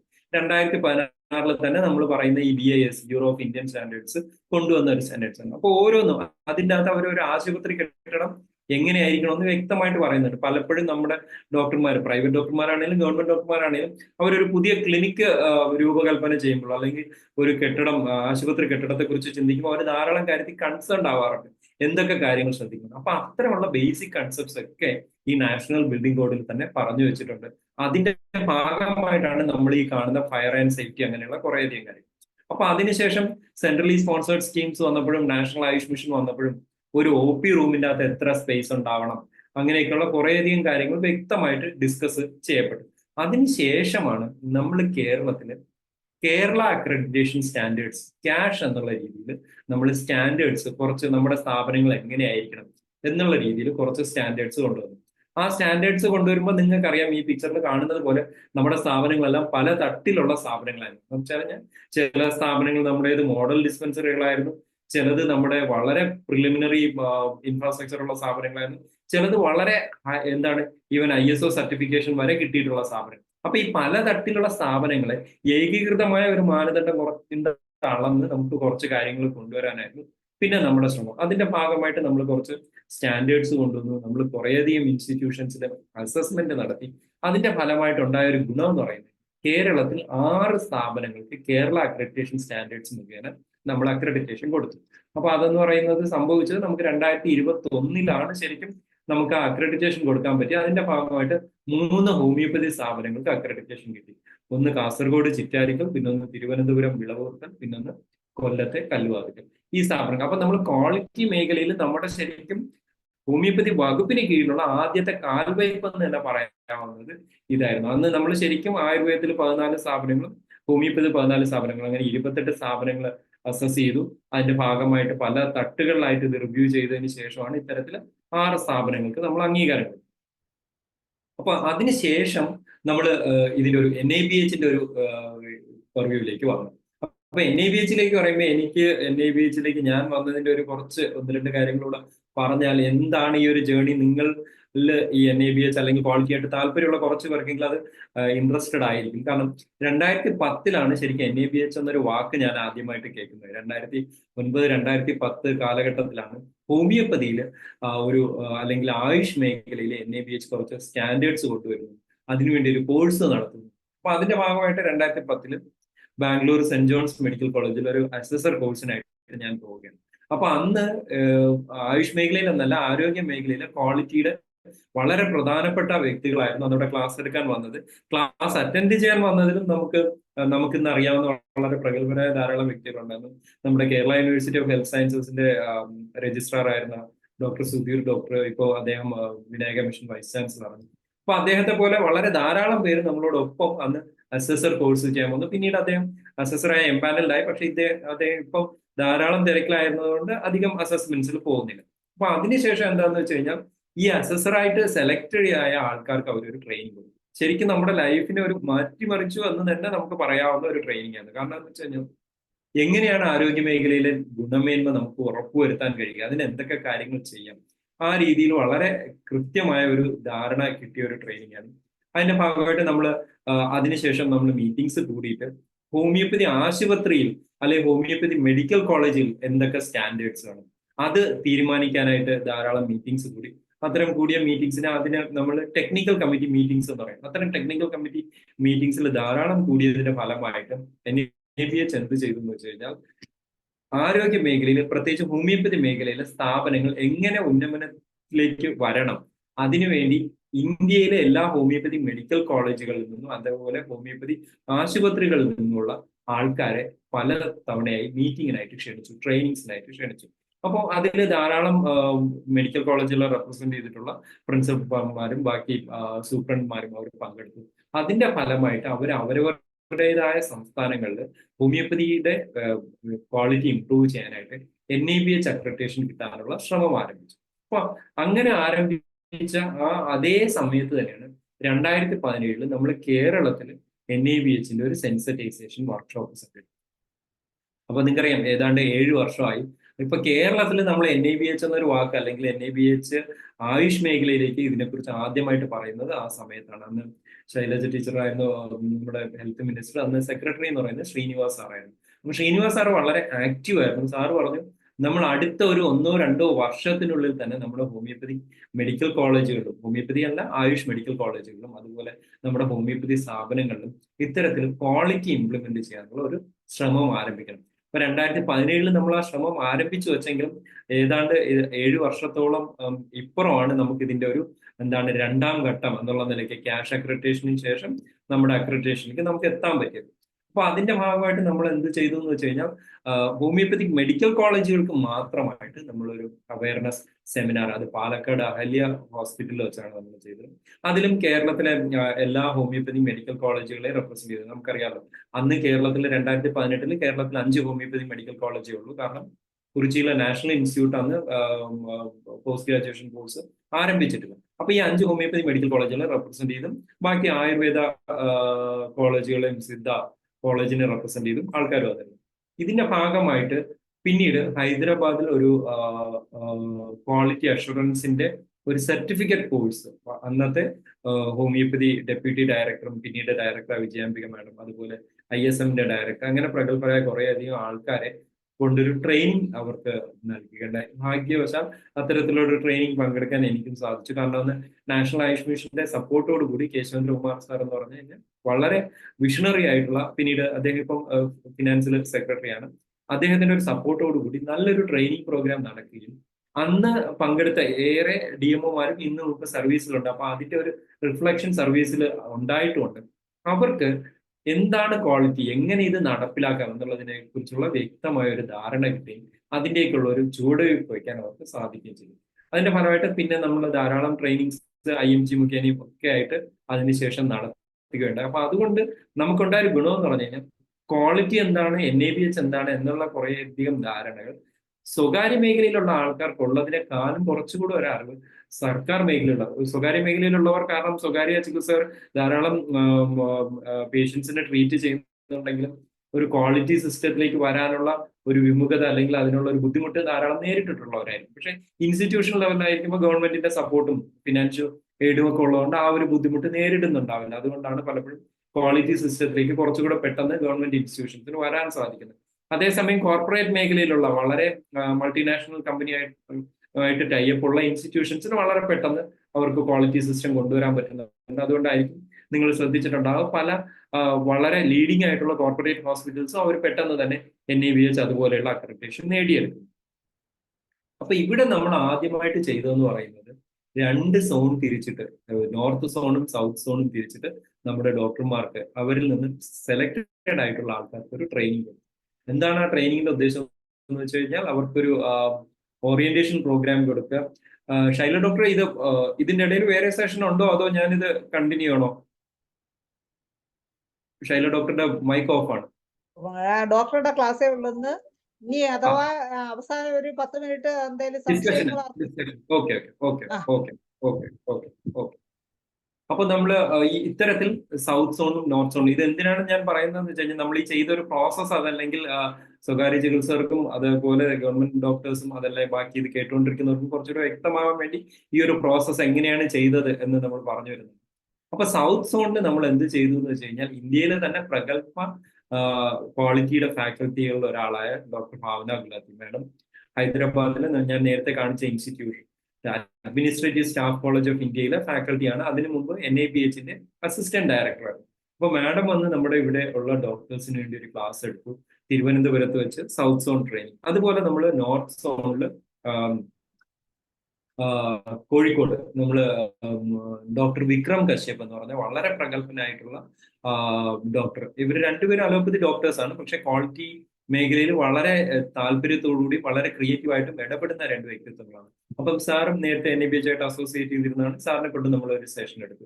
ഇത് ശരിക്കും കേരളത്തിലെ ആരോഗ്യ മേഖലയിൽ ഈ കോഴ്സ് പങ്കെടുത്ത ആൾക്കാർക്ക് ഉള്ളൊരു വലിയൊരു ഉണർവ് തന്നെ. കാരണം ഇവരെ നമ്മൾ അസസർ എന്നുള്ള രീതിയിൽ എംപാനൽ ചെയ്തു. ഈ കോഴ്സിന് ശേഷം നമ്മളൊരു പരീക്ഷ നടത്തി പരീക്ഷ പാസ്സായവരെ ഇന്റേണൽ അസസേഴ്സ് അല്ലെങ്കിൽ കേരളത്തിലെ സ്ഥാപനങ്ങളിൽ ക്വാളിറ്റി എങ്ങനെയാണ് കൃത്യമായിട്ട് നടക്കുന്നുണ്ടോ എന്ന് നോക്കാൻ അസസ് ചെയ്യാനുള്ള അസസേഴ്സ് ആക്കി. അപ്പൊ ഞാൻ നേരത്തെ പറഞ്ഞല്ലോ, നാഷണൽ ലെവലിൽ NABH അസസർ കോഴ്സ് നമ്മൾ നടത്തി. നമുക്ക് ലഭിച്ച അതേ ഒരു പാറ്റേൺ അത്ര കൃത്യമായിട്ട് 5 ദിവസം അല്ലെങ്കിൽ ഒരാഴ്ച ട്രെയിനിങ് കൊടുക്കാനുള്ള സൗകര്യം നമുക്ക് ഇല്ലാതിരുന്നിട്ട് കൂടി നമ്മളൊരു 3 ദിവസത്തെ ട്രെയിനിങ് കൊടുത്താണ് ഇവരെ അസസർ കോഴ്സിലേക്ക്. അപ്പൊ ഇതുകൊണ്ടുള്ള ഗുണം എന്ന് പറയുന്നത് ഇത് ഒരു ട്രെയിൻഡ് പൂളായിരുന്നു. നമ്മുടെ കേരളത്തിലുള്ള ഈ ഡോക്ടർമാരിൽ ഒരു വലിയൊരു വിഭാഗത്തിന് എന്താണ് ക്വാളിറ്റി, എങ്ങനെ ഈ ക്വാളിറ്റിയെ നമുക്ക് അളക്കാം. നമുക്ക് പലപ്പോഴും തോന്നുന്ന ഒരു സംശയം എന്ന് പറയുന്നത് ഗുണമേന്മ അല്ലെങ്കിൽ ക്വാളിറ്റി എന്നുള്ള അളക്കാൻ പറ്റുന്നതാണ്. സ്വാഭാവികമായിട്ട് നമുക്ക് സംശയം തോന്നും. ഇപ്പൊ സ്നേഹം അളക്കാൻ പറ്റുമോ, അതല്ലെങ്കിൽ ഒരാളുടെ സന്തോഷം അളക്കാൻ പറ്റുമോ എന്നൊക്കെ നമ്മൾ പറയുന്നത് പോലെ തന്നെ ഗുണമേന്മ അളക്കാൻ പറ്റുമോ എന്ന് ചോദിച്ചു കഴിഞ്ഞാൽ തീർച്ചയായിട്ടും ഗുണമേന്മ അളക്കാം. കാരണം അതിന് കുറച്ച് മാനദണ്ഡങ്ങൾ, അളക്കാൻ പറ്റുന്ന മാനദണ്ഡങ്ങൾ ഉപയോഗിച്ച് നമുക്ക് അളക്കാം. പക്ഷെ അതൊരു 100% മെഷർമെന്റ് ആണോ എന്ന് ചോദിച്ചു കഴിഞ്ഞാൽ അല്ല, ഒരിക്കലും അതൊരു 100% മെഷർമെന്റ് അല്ല. പക്ഷെ നമുക്ക് ഇക്വിറ്റബിൾ ആയിട്ട് കുറച്ച് ക്രൈറ്റീരിയ സെറ്റ് ചെയ്തിട്ട് നമ്മുടെ കുറച്ച് മാനദണ്ഡങ്ങൾ ഉപയോഗിച്ചാണ് നമ്മൾ ചെയ്യുന്നത്. അതിനുവേണ്ടി നമുക്ക് ധാരാളം സ്ഥാപനങ്ങളുണ്ട്. അതിലൊരു പ്രധാനപ്പെട്ട സ്ഥാപനമാണ് നമ്മൾ ഇനി പറയാൻ പോകുന്ന NABH. അതല്ലെങ്കിൽ മാനദണ്ഡം തയ്യാറാക്കുന്ന, മാനദണ്ഡം ഉറപ്പാക്കുന്ന, മാനദണ്ഡം ഉണ്ടോ എന്ന് നോക്കുന്ന അക്രഡിറ്റേഷൻ ഒക്കെ കൊടുക്കുന്ന ഒരു ബോഡിയാണ് നമ്മുടെ NABH. അപ്പോൾ NABH പലപ്പോഴും ആൾക്കാർക്ക് തോന്നുന്ന ഒരു കാര്യം എന്ന് പറയുന്നത് ഈ NABH ഒരു സ്വകാര്യ കമ്പനിയാണോ അല്ലെങ്കിൽ ഒരു ഗവൺമെന്റ് കമ്പനിയാണോ, അങ്ങനെയൊക്കെയുള്ള കുറെ സംശയങ്ങളുണ്ട്. ഇത് ഇന്ത്യയിലെ quality council of India QCI എന്ന് പറയുന്ന ഒരു ഓട്ടോണോമസ് ബോഡി, ഒരു ഇതിന് കീഴിലുള്ള സ്ഥാപനമാണ് നാഷണൽ അക്രഡിറ്റേഷൻ ബോർഡ്. അതേസമയം ഈ quality council of India autonomous ആണെങ്കിലും നേരിട്ട് അത് നിയന്ത്രിക്കപ്പെടുന്നത് നമ്മുടെ ministry of commerce and industries, അതായത് കേന്ദ്ര സർക്കാരിന്റെ മിനിസ്ട്രി ഓഫ് കോമേഴ്സ് ആൻഡ് ഇൻഡസ്ട്രീസിന്റെ ഒരു നിയന്ത്രണത്തിൽ കൂടിയാണ് ക്വാളിറ്റി കൗൺസിൽ ഓഫ് ഇന്ത്യ എന്ന് പറയുന്നത്. അപ്പൊ ആ രീതിയിലുള്ള ഒരു ഓട്ടോണോമസ് ബോഡിയാണ്. ഈ ബോഡിക്ക് താഴെ, ക്വാളിറ്റി കൗൺസിൽ ഓഫ് ഇന്ത്യക്ക് താഴെ ധാരാളം സ്ഥാപനങ്ങളുണ്ട്. നിങ്ങൾ കുറച്ച് പേരെങ്കിലും കേട്ടിട്ടുണ്ടാവും. ലാബുകൾക്ക് അക്രഡിറ്റേഷൻ കൊടുക്കുന്ന NABL, national accreditation board for laboratories, അതുണ്ട്. അതുപോലെ ഇപ്പോൾ നമ്മുടെ ഹോമിയോപ്പതി മെഡിക്കൽ കോളേജുകളിൽ റേറ്റിംഗ് കൊടുക്കുന്ന national accreditation board for education and training, NABET എന്ന് പറയും, NABET. അതൊക്കെ ഇതിന്റെ ഭാഗമായിട്ടുള്ള QCയുടെ ഭാഗമായിട്ടുള്ളതാണ്. അപ്പൊ അതുപോലൊരു ബോഡിയാണ് നമ്മൾ ഈ പറഞ്ഞ NABH. അപ്പൊ NABH പ്രധാനമായിട്ട് നടത്തുന്നത് ധാരാളം കാര്യങ്ങൾ അവർ നടത്തുന്നുണ്ടെങ്കിലും നമ്മളെ സംബന്ധിച്ചിടത്തോളം NABH നടത്തുന്ന പ്രധാനപ്പെട്ട 2 പ്രവർത്തനം എന്ന് പറയുന്നത്, ഒന്ന് അക്രഡിറ്റേഷൻ ആണ്, മറ്റൊന്ന് സർട്ടിഫിക്കേഷൻ. ഇവ രണ്ടും തമ്മിലുള്ള ചെറിയ വ്യത്യാസങ്ങളുണ്ട്. അതെന്താണെന്ന് ഞാൻ ഇനി പറയുമ്പോൾ മനസ്സിലാവും. അക്രഡിറ്റേഷൻ ആണ് NABH ആദ്യമായിട്ട് കൊണ്ടുവന്നത്. അതായത് NABHന്റെ ഏറ്റവും പാരമ്പര്യത്തിലുള്ള ഒരു അംഗീകാരം എന്ന് പറയാവുന്നത് അക്രഡിറ്റേഷൻ ആണ്.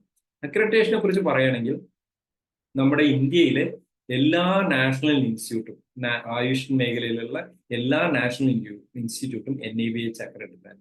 2017 ആയുർവേദ നാഷണൽ ഇൻസ്റ്റിറ്റ്യൂട്ട് ജയ്പൂരിലുള്ള അക്രഡിറ്റഡ് ആയി, യുനാനിയുടെ 2018 അക്രഡിറ്റഡ് ആയി, അതുപോലെ തന്നെ അതേ സമയത്ത് നാച്ചുറോപ്പതിയുടെ പൂനെയിലെ ഇൻസ്റ്റിറ്റ്യൂട്ട് അക്രഡിറ്റഡ് ആയി, നമ്മുടെ തമിഴ്നാടുള്ള സിദ്ധയുടെ ഇൻസ്റ്റിറ്റ്യൂട്ട് അക്രഡിറ്റഡ് ആയി, നമ്മുടെ ഹോമിയോപ്പതി ഇൻസ്റ്റിറ്റ്യൂട്ട് അതോടൊപ്പം തന്നെ ഇതിന് ശേഷം അക്രഡിറ്റഡ് ആവുകയും ചെയ്തു. അപ്പോൾ ഈ എല്ലാ ഇൻസ്റ്റിറ്റ്യൂട്ടും, ആയുർവേദ, യോഗ, നാച്ചുറോപ്പതി, യുനാനി, എല്ലാ ഇൻസ്റ്റിറ്റ്യൂട്ടും ഒരേ സമയത്ത് അല്ലെങ്കിൽ പല വർഷങ്ങളായിട്ട് ഈ അക്രഡിറ്റേഷൻ പൂർത്തിയായിരുന്നു. അപ്പൊ അതിന്റെ ഒരു ബേസിസ് എന്ന് പറയുന്നത് ഈ നമ്മൾ പറയുന്ന സ്റ്റാൻഡേർഡ്സ് ആണ്. ആയുർവേദയ്ക്ക് വേണ്ടി ഹോസ്പിറ്റൽസിന് വേണ്ടി NABH സെപ്പറേറ്റ് സ്റ്റാൻഡേർഡ്സ് തയ്യാറാക്കി, യോഗ, നാച്ചുറോപ്പതി ഹോസ്പിറ്റൽസിന് വേണ്ടി ചെയ്തു, യുനാനിക്ക് വേണ്ടി ചെയ്തു, സിദ്ധയ്ക്ക് വേണ്ടി ചെയ്തു, ഹോമിയോപ്പതിക്ക് വേണ്ടി ചെയ്തു. അപ്പൊ ഇത് ശരിക്കും ഹോമിയോപ്പതിക്ക് ഒരു അംഗീകാരം കൊടുക്കുന്ന ഒരു അവസ്ഥ കൂടിയാണ്. കാരണം അന്ന് വരെ ക്വാളിറ്റി അല്ലെങ്കിൽ ആയുഷ് മേഖലയിൽ ക്വാളിറ്റിയുടെ ആവശ്യമുണ്ടോ, ക്വാളിറ്റി അക്രഡിറ്റേഷന്റെ ആവശ്യമുണ്ടോ എന്നൊക്കെ ആൾക്കാർ സംസാരിച്ചുകൊണ്ടിരുന്ന സമയത്ത് ഇത് നടപ്പിലാക്കാൻ പറ്റുമോ എന്നുള്ള ഒരു സംശയം ഉയർത്തിയ സമയത്ത് NABH അത്തരത്തിലൊരു ഇതുമായിട്ട് വന്നു. 2009 ഈ ഒരു സ്റ്റാൻഡേർഡ് ആദ്യമായിട്ട് കൊണ്ടുവരുന്നത്. അത് ഫസ്റ്റ് എഡിഷൻ എന്ന് പറയും. അതേസമയം ആയുർവേദത്തിന്റെയും ഹോമിയോപ്പതിയുടെയും ഇപ്പോൾ സെക്കൻഡ് എഡിഷൻ സ്റ്റാൻഡേർഡാണ് ഇപ്പൊ നടപ്പിലാക്കിക്കൊണ്ടിരിക്കുന്നത്. അത് 2016 കൊണ്ടുവന്നു. അപ്പൊ ഈ സെക്കൻഡ് എഡിഷൻ സ്റ്റാൻഡേർഡ് വെച്ചാണ് നമ്മുടെ സ്ഥാപനങ്ങൾ ഇപ്പം പലപ്പോഴും അക്രഡിറ്റേഷന് വേണ്ടി പോകുന്നത്. ഇനി അതല്ലാതെ പഞ്ചകർമ്മ ക്ലിനിക്സിന് വേണ്ടിയൊക്കെ അവർ സെപ്പറേറ്റ് സ്റ്റാൻഡേർഡ് കൊണ്ടുവന്നു. അങ്ങനെ ഇരിക്കവേ അവർക്ക് മനസ്സിലായി എല്ലാ ആരോഗ്യ സ്ഥാപനങ്ങൾക്കും ഒറ്റയടിക്ക് ഈ ഒരു അക്രഡിറ്റേഷൻ പ്രോസസ്സിലേക്ക് പോകാൻ പറ്റുന്നു. അപ്പൊ അതുകൊണ്ട് തന്നെ കുറച്ച് സ്ഥാപനങ്ങളെ അവരെ ഉദ്ദേശിച്ചു ഒരു എൻട്രി ലെവൽ അല്ലെങ്കിൽ ഒരു തുടക്കം എന്ന നിലയ്ക്ക് സർട്ടിഫിക്കേഷൻ കൊടുക്കുക. അപ്പൊ സർട്ടിഫിക്കേഷനും അക്രഡിറ്റേഷനും തമ്മിലുള്ള ഒരു പ്രധാനപ്പെട്ട വ്യത്യാസം ഇതാണ് ഞാൻ പറയാൻ ഉദ്ദേശിച്ചത്. ഒരു ആദ്യ ഘട്ടം എന്ന നിലയ്ക്കാണ് ഈ സർട്ടിഫിക്കേഷൻ അല്ലെങ്കിൽ എൻട്രി ലെവൽ സർട്ടിഫിക്കേഷൻ കൊടുക്കുന്നത്. അപ്പൊ അതിന്റെ ഭാഗമായിട്ട് പിന്നെ തുടർ പ്രക്രിയയായിട്ട് അവർക്ക് വേണമെങ്കിൽ അക്രഡിറ്റേഷൻ എന്ന് പറയുന്ന പൂർണ്ണമായ ഒരു തോതിലേക്ക് പോകാൻ പറ്റും. അപ്പൊ നമ്മുടെ കേരളത്തിൽ നമ്മൾ ആദ്യമായിട്ട് പോയത് ഇതിന്റെ സർട്ടിഫിക്കേഷൻ ചെയ്യാൻ പറ്റുമോ എന്നുള്ള രീതിയിലാണ്. അപ്പൊ അതിന്റെ ഭാഗമായിട്ട് ധാരാളം സ്റ്റാൻഡേർഡ്സ് അവർ ഇറക്കി. അതിലെ പ്രധാനപ്പെട്ട 2 സ്റ്റാൻഡേർഡ് എന്ന് പറയുന്നത് കിടത്തി ചികിത്സയുള്ള ആശുപത്രിക്ക് വേണ്ടിയുള്ള സ്റ്റാൻഡേർഡ്. ഇപ്പം ഇത് ശ്രദ്ധിച്ചുകൊണ്ടിരിക്കുന്ന ഹോമിയോപ്പതി സ്വകാര്യ ചികിത്സകർക്കും മനസ്സിലാക്കാവുന്ന ഒരു കാര്യമാണ്. ഇപ്പൊ നിങ്ങൾ നടത്തുന്നത് ഒരു 5 ബെഡിന് മുകളിലുള്ള, അതായത് മിനിമം 5 ബെഡെങ്കിലും ഉള്ള ഒരു ഹോസ്പിറ്റൽ ആണെങ്കിൽ നിങ്ങൾക്ക് ഒരു അക്രഡിറ്റേഷൻ സിസ്റ്റത്തിലേക്ക് പോവാം. അതിന് ഫസ്റ്റ് സ്റ്റെപ്പ് എന്നുള്ള നിലയ്ക്ക് എൻട്രി ലെവൽ സർട്ടിഫിക്കേഷനിലേക്ക് പോവാം. അതിനെയാണ് entry level standards four Ayush hospital എന്ന്. ആയുഷ് ഹോസ്പിറ്റൽ എന്ന ഒരു കോമൺ ആയിട്ടുള്ള സ്റ്റാൻഡേർഡാണ് പറഞ്ഞിരിക്കുന്നത്. അപ്പൊ ആയുർവേദം, സിദ്ധ, യുനാനി ഏതിന് വേണമെങ്കിലും ഈ ഒരു സ്റ്റാൻഡേർഡിലേക്ക് പോകാം. ഞാൻ നേരത്തെ പറഞ്ഞ സ്റ്റാൻഡേർഡിൽ നിന്നുള്ള വ്യത്യാസം ഇതാണ്. നേരത്തെ പറഞ്ഞത് ഓരോ സിസ്റ്റത്തിനുള്ള സെപ്പറേറ്റ് സ്റ്റാൻഡേർഡാണ്. ഇപ്പൊ ഈ പറയുന്ന സർട്ടിഫിക്കേഷൻ സ്റ്റാൻഡേർഡ് എന്ന് പറയുന്നത് പക്ഷെ പൊതുവായിട്ടുള്ള മാനദണ്ഡങ്ങൾ. നമുക്കറിയാമല്ലോ, ആരോഗ്യ മേഖലയിലുള്ള പൊതുവായിട്ടുള്ള പ്രവർത്തനങ്ങളെ ഏകീകൃതമായി നോക്കി കണ്ടുകൊണ്ടാണ് ഒരു ഇത്തരത്തിൽ സ്റ്റാൻഡേർഡ് ഉണ്ടാക്കി. അതേസമയം നിങ്ങൾ നടത്തുന്ന ഒരു ഹോമിയോപ്പതി ക്ലിനിക് ആണെന്ന് വെച്ചു, അവിടെ നിങ്ങൾക്ക് ബെഡഡ് ഫെസിലിറ്റി ഇല്ല, IP ഇല്ല. പക്ഷെ എന്നാലും നിങ്ങൾക്ക് NABH അക്രഡിറ്റേഷൻ വേണ്ടി പോകാം, അല്ലെങ്കിൽ കൃത്യമായി പറഞ്ഞു കഴിഞ്ഞാൽ NABH സർട്ടിഫിക്കേഷൻ പ്രോഗ്രാം. അതിനു വേണ്ടിയുള്ള സ്റ്റാൻഡേർഡാണ് ഇതിന് ശേഷം ഈ അടുത്ത് കാണിച്ചിരിക്കുന്നത്. അതായത് entry level standard for AYUSH centre. ഇതൊക്കെ 2019 കൊണ്ടുവന്നത്. ഇത് കൊണ്ടുവന്നിട്ടും 5 വർഷത്തോളമായി. പക്ഷെ വളരെ കുറച്ച് സ്ഥാപനങ്ങൾ മാത്രമാണ് കേരളത്തിൽ നിന്നും അതുപോലെ മറ്റ് സംസ്ഥാനങ്ങളിൽ നിന്നും ഹോമിയോപ്പതി മേഖലയിൽ സർട്ടിഫൈഡ് ആയിട്ടുള്ളത്. നിങ്ങൾ കുറച്ച് പേരെങ്കിലും കേട്ടിട്ടുണ്ടാവും. കേരളത്തിലെ ഒരേ ഒരു സ്ഥാപനം മാത്രമാണ്, ഹോമിയോപ്പതിക് മെഡിക്കൽ കോളേജ് മാത്രമാണ് NABH അക്രഡിറ്റഡ് ആയിട്ടുള്ളത്. അതെന്ന് പറയുന്നത് നിങ്ങൾക്ക് എല്ലാവർക്കും അറിയാവുന്ന പോലെ എറണാകുളത്തെ ചോറ്റാനിക്കരയിലുള്ള doctor Padiyar homoeopathic medical college മാത്രമാണ് കേരളത്തിലെ 6 ഹോമിയോപ്പതിക് മെഡിക്കൽ കോളേജിൽ ഇപ്പൊ NABH അക്രഡിറ്റഡ് ആയിട്ട്. ബാക്കി നമ്മുടെ റിസർച്ച് ഇൻസ്റ്റിറ്റ്യൂട്ട് ഉൾപ്പെടെ ബാക്കി 5 കോളേജുകളും ഈ അക്രഡിറ്റേഷന് വേണ്ടിയുള്ള ശ്രമം ഇപ്പൊ തുടർന്നുകൊണ്ടിരിക്കുകയാണ്. പല ഘട്ടത്തിൽ അത് നടപ്പിലാക്കിക്കൊണ്ടിരിക്കുകയാണ്. തിരുവനന്തപുരം ഹോമിയോപ്പതി മെഡിക്കൽ കോളേജൊക്കെ ഡോക്ടർ സതീഷിന്റെ നേതൃത്വത്തിൽ വളരെ നല്ല രീതിയിൽ ഇതിന്റെ ഒരു അക്രഡിറ്റേഷൻ ലെവലിലേക്ക് പോയതാണ്. പക്ഷെ അന്ന് നമുക്ക് ഫണ്ടിന്റെ അപര്യാപ്തത കൊണ്ട് അവർക്കത് പൂർത്തീകരിക്കാൻ പറ്റിയില്ല. എന്തായാലും ഇപ്പൊ അവർക്ക് ഫണ്ട് കിട്ടിയിട്ടുണ്ട്. അപ്പൊ അതിന്റെ ഭാഗമായിട്ട് വരും വർഷങ്ങളിൽ നമ്മുടെ കേരളത്തിലെ 6 ഹോമിയോപ്പതി മെഡിക്കൽ കോളേജുകളും ബാക്കി 5 കോളേജുകളും കൂടെ ഈ അക്രഡിറ്റേഷനിലേക്ക് പോകുമെന്നാണ് നമ്മൾ പ്രതീക്ഷിക്കുന്നത്. അതിനുവേണ്ടിയുള്ള സ്റ്റെപ്സ് ആണ് നമ്മളിപ്പം ആരംഭിച്ചിരിക്കുന്നത്. കഴിഞ്ഞ മാസം തന്നെ അതിന്റെ പ്രാഥമിക ചർച്ച വീണ്ടും നടത്തുകയുണ്ടായി. നമ്മുടെ ഇപ്പോഴത്തെ ആയുഷ് സെക്രട്ടറി വളരെ എഫക്റ്റീവ് ആയിട്ടുള്ള അതിനുവേണ്ടിയുള്ള ഒരു നിർദ്ദേശം നൽകിയിട്ടുണ്ട്. രാജൻ കൊബ്രഗഡെ സാറ്, അദ്ദേഹത്തിന്റെ നേതൃത്വത്തിൽ അന്ന് വളരെ നല്ല രീതിയിൽ മുന്നോട്ട് പോകുന്നു. എന്തായാലും ഈ ബാക്ക്ഗ്രൗണ്ടിലാണ് നമ്മൾ നമ്മുടെ സ്ഥാപനങ്ങളുടെ സർട്ടിഫിക്കേഷന് വേണ്ടി നമ്മൾ ശ്രമം ആരംഭിച്ചത്. നമ്മുടെ സ്ഥാപനങ്ങളെ, എല്ലാ സ്ഥാപനങ്ങളുടെ അല്ല, നമ്മുടെ ഗവൺമെന്റ് ആയുർവേദ അല്ലെങ്കിൽ ഗവൺമെന്റ് ഹോമിയോപ്പതി ഡിസ്പെൻസറികളിൽ കുറച്ച് സ്ഥാപനങ്ങളെ നമ്മൾ Ayush health and wellness centres ആയിട്ട് മാറ്റിയിട്ടുണ്ടായിരുന്നു. നിങ്ങൾ കുറച്ചു പേരെങ്കിലും ശ്രദ്ധിച്ചിട്ടുണ്ടാകും. കേന്ദ്ര സർക്കാരിന്റെ ആയുഷ്മാൻ ഭാരത് സ്കീമിൽ പെടുത്തിയിട്ട് നമ്മുടെ കേരളത്തിലെ എന്നല്ല ഇന്ത്യയിലുള്ള ധാരാളം സ്ഥാപനങ്ങളെ ആയുഷ് ഹെൽത്ത് ആൻഡ് വെൽനസ് കേന്ദ്രങ്ങളായിട്ട് അപ്ഗ്രേഡ് ചെയ്തിട്ടുണ്ട്. അപ്പൊ ആ സ്ഥാപനങ്ങൾക്ക് വേണ്ടി NABH ഒരു പ്രത്യേകം സർട്ടിഫിക്കേഷൻ സ്റ്റാൻഡേർഡ് കൊണ്ടുവന്നു. അത് വെച്ചിട്ടാണ് നമ്മൾ ഈ സ്ഥാപനങ്ങളെ അളക്കുന്നുണ്ടായത്. അപ്പൊ അതിന്റെ ഭാഗമായിട്ട് നമ്മൾ എന്താ ചെയ്തതെന്ന് വെച്ച് കഴിഞ്ഞാൽ വളരെ ഡീറ്റെയിൽഡ് ആയിട്ടുള്ള ഒരു പ്രോസസ് ആയിരുന്നു നമ്മൾ ചെയ്തു വന്നത്. അതിന്റെ ഭാഗമായിട്ട് നമ്മൾ നിലവിലുള്ള നമ്മുടെ അവസ്ഥ നോക്കി. ഇപ്പോൾ ഒരു ഒളിമ്പിക്സ് മെഡൽ നേടുന്നത് പോലെ, അതല്ലെങ്കിൽ ഒരു വലിയ വിജയം നേടുന്ന പോലെ നമ്മളൊരു വലിയൊരു അച്ചീവ്മെന്റിലേക്ക് എത്തണമെങ്കിൽ നമ്മൾ ധാരാളം ബേസിക് ഫ്രെയിം വർക്ക് ചെയ്യേണ്ടി വരും. അപ്പൊ അത്തരത്തിൽ ചെയ്തൊരു ഫ്രെയിം വർക്ക് എന്ന് പറയുന്നത് ഇതിന്റെ ഭാഗമായിട്ട് നമ്മൾ ആദ്യം നമ്മുടെ നിലവിലുള്ള അവസ്ഥ എന്താണെന്ന് മനസ്സിലാക്കി, എന്താണ് നമ്മൾ ഇനി എത്തിച്ചേരേണ്ട ഒരു അവസ്ഥ എന്ന് മനസ്സിലാക്കി, അതിനെവിടെയാണ് നമുക്ക് കുറവുള്ളത്, അതിനെ നമ്മൾ ഗ്യാപ്പ് അനാലിസിസ് എന്ന് പറയും. അതായത് നമ്മളിപ്പം ഒരു കുട്ടിയോട് നമ്മൾ പറയാണ് നിങ്ങൾക്ക് എന്തായി ചേരണം, അപ്പൊ അവൻ പറയാം അവൻ അല്ലെങ്കിൽ അവൾ പറയാം അവൻ വിഷൻ എന്ന് പറയുന്ന ഒരു ഡോക്ടർ ആവണം, എഞ്ചിനീയർ ആവണം. അപ്പൊ അതാണ് ഒരു വിഷൻ. അതിൽ എത്തിച്ചേരണമെങ്കിൽ എന്തുണ്ടാവണം, നമ്മൾ നമ്മുടെ ഇന്നത്തെ അവസ്ഥ എന്താണെന്ന് മനസ്സിലാക്കണം, എന്തൊക്കെ കാര്യങ്ങൾ ചെയ്യണം എന്ന് പ്രിപ്പയർ ചെയ്യണം. അതുപോലെ തന്നെ ഒരു ഇൻസ്റ്റിറ്റ്യൂഷൻ NABH അക്രഡിറ്റേഷൻ കിട്ടണമെങ്കിൽ എന്തൊക്കെ കാര്യങ്ങൾ ചെയ്യണം അത് നമ്മൾ മനസ്സിലാക്കി ഗ്യാപ്പ് അനാലിസിസ് ചെയ്തു. അതിനനുസരിച്ച് എവിടെ നിന്നൊക്കെ ഫണ്ട് കിട്ടാം, ഇതിനെ ഒരു വിഭവ സമാഹരണം നമുക്ക് ഏതൊക്കെ രീതിയിൽ നടത്താം, അതിനെയാണ് നമ്മൾ ഇംപ്ലിമെന്റേഷൻ അപ്രോച്ച് എന്ന് പറയുന്നത്. പിന്നെ ഇതിന് എന്തൊക്കെ സൗകര്യങ്ങൾ നമുക്ക് IT ബാക്കപ്പ് കിട്ടാം, ടെക്നോളജിയുടെ സപ്പോർട്ട് കിട്ടാം, ഇതൊക്കെ നടത്തിയെടുക്കാം. അങ്ങനെ അവസാനം അതിന്റെ ഭാഗമായിട്ട് ഏറ്റവും വലിയൊരു ചലഞ്ച് എന്ന് പറയുന്നത്, നമ്മളൊരു ഗുണമേന്മ കൊണ്ടുവരുമ്പം സ്ഥാപനങ്ങളുള്ള ഏറ്റവും വലിയൊരു ചലഞ്ച് എന്ന് പറയുന്നത്, നമ്മൾ അതിന് പറയുന്ന പേര് ചേഞ്ച് മാനേജ്മെന്റ് ആണ്. ചേഞ്ച് മാനേജ്മെന്റ് നിങ്ങൾക്ക് അറിയാം, മാറ്റമാണ് അനിവാര്യമായ ഒരു കാര്യമെങ്കിലും മാറ്റം കൊണ്ടുവരിക അത്ര എളുപ്പമല്ല.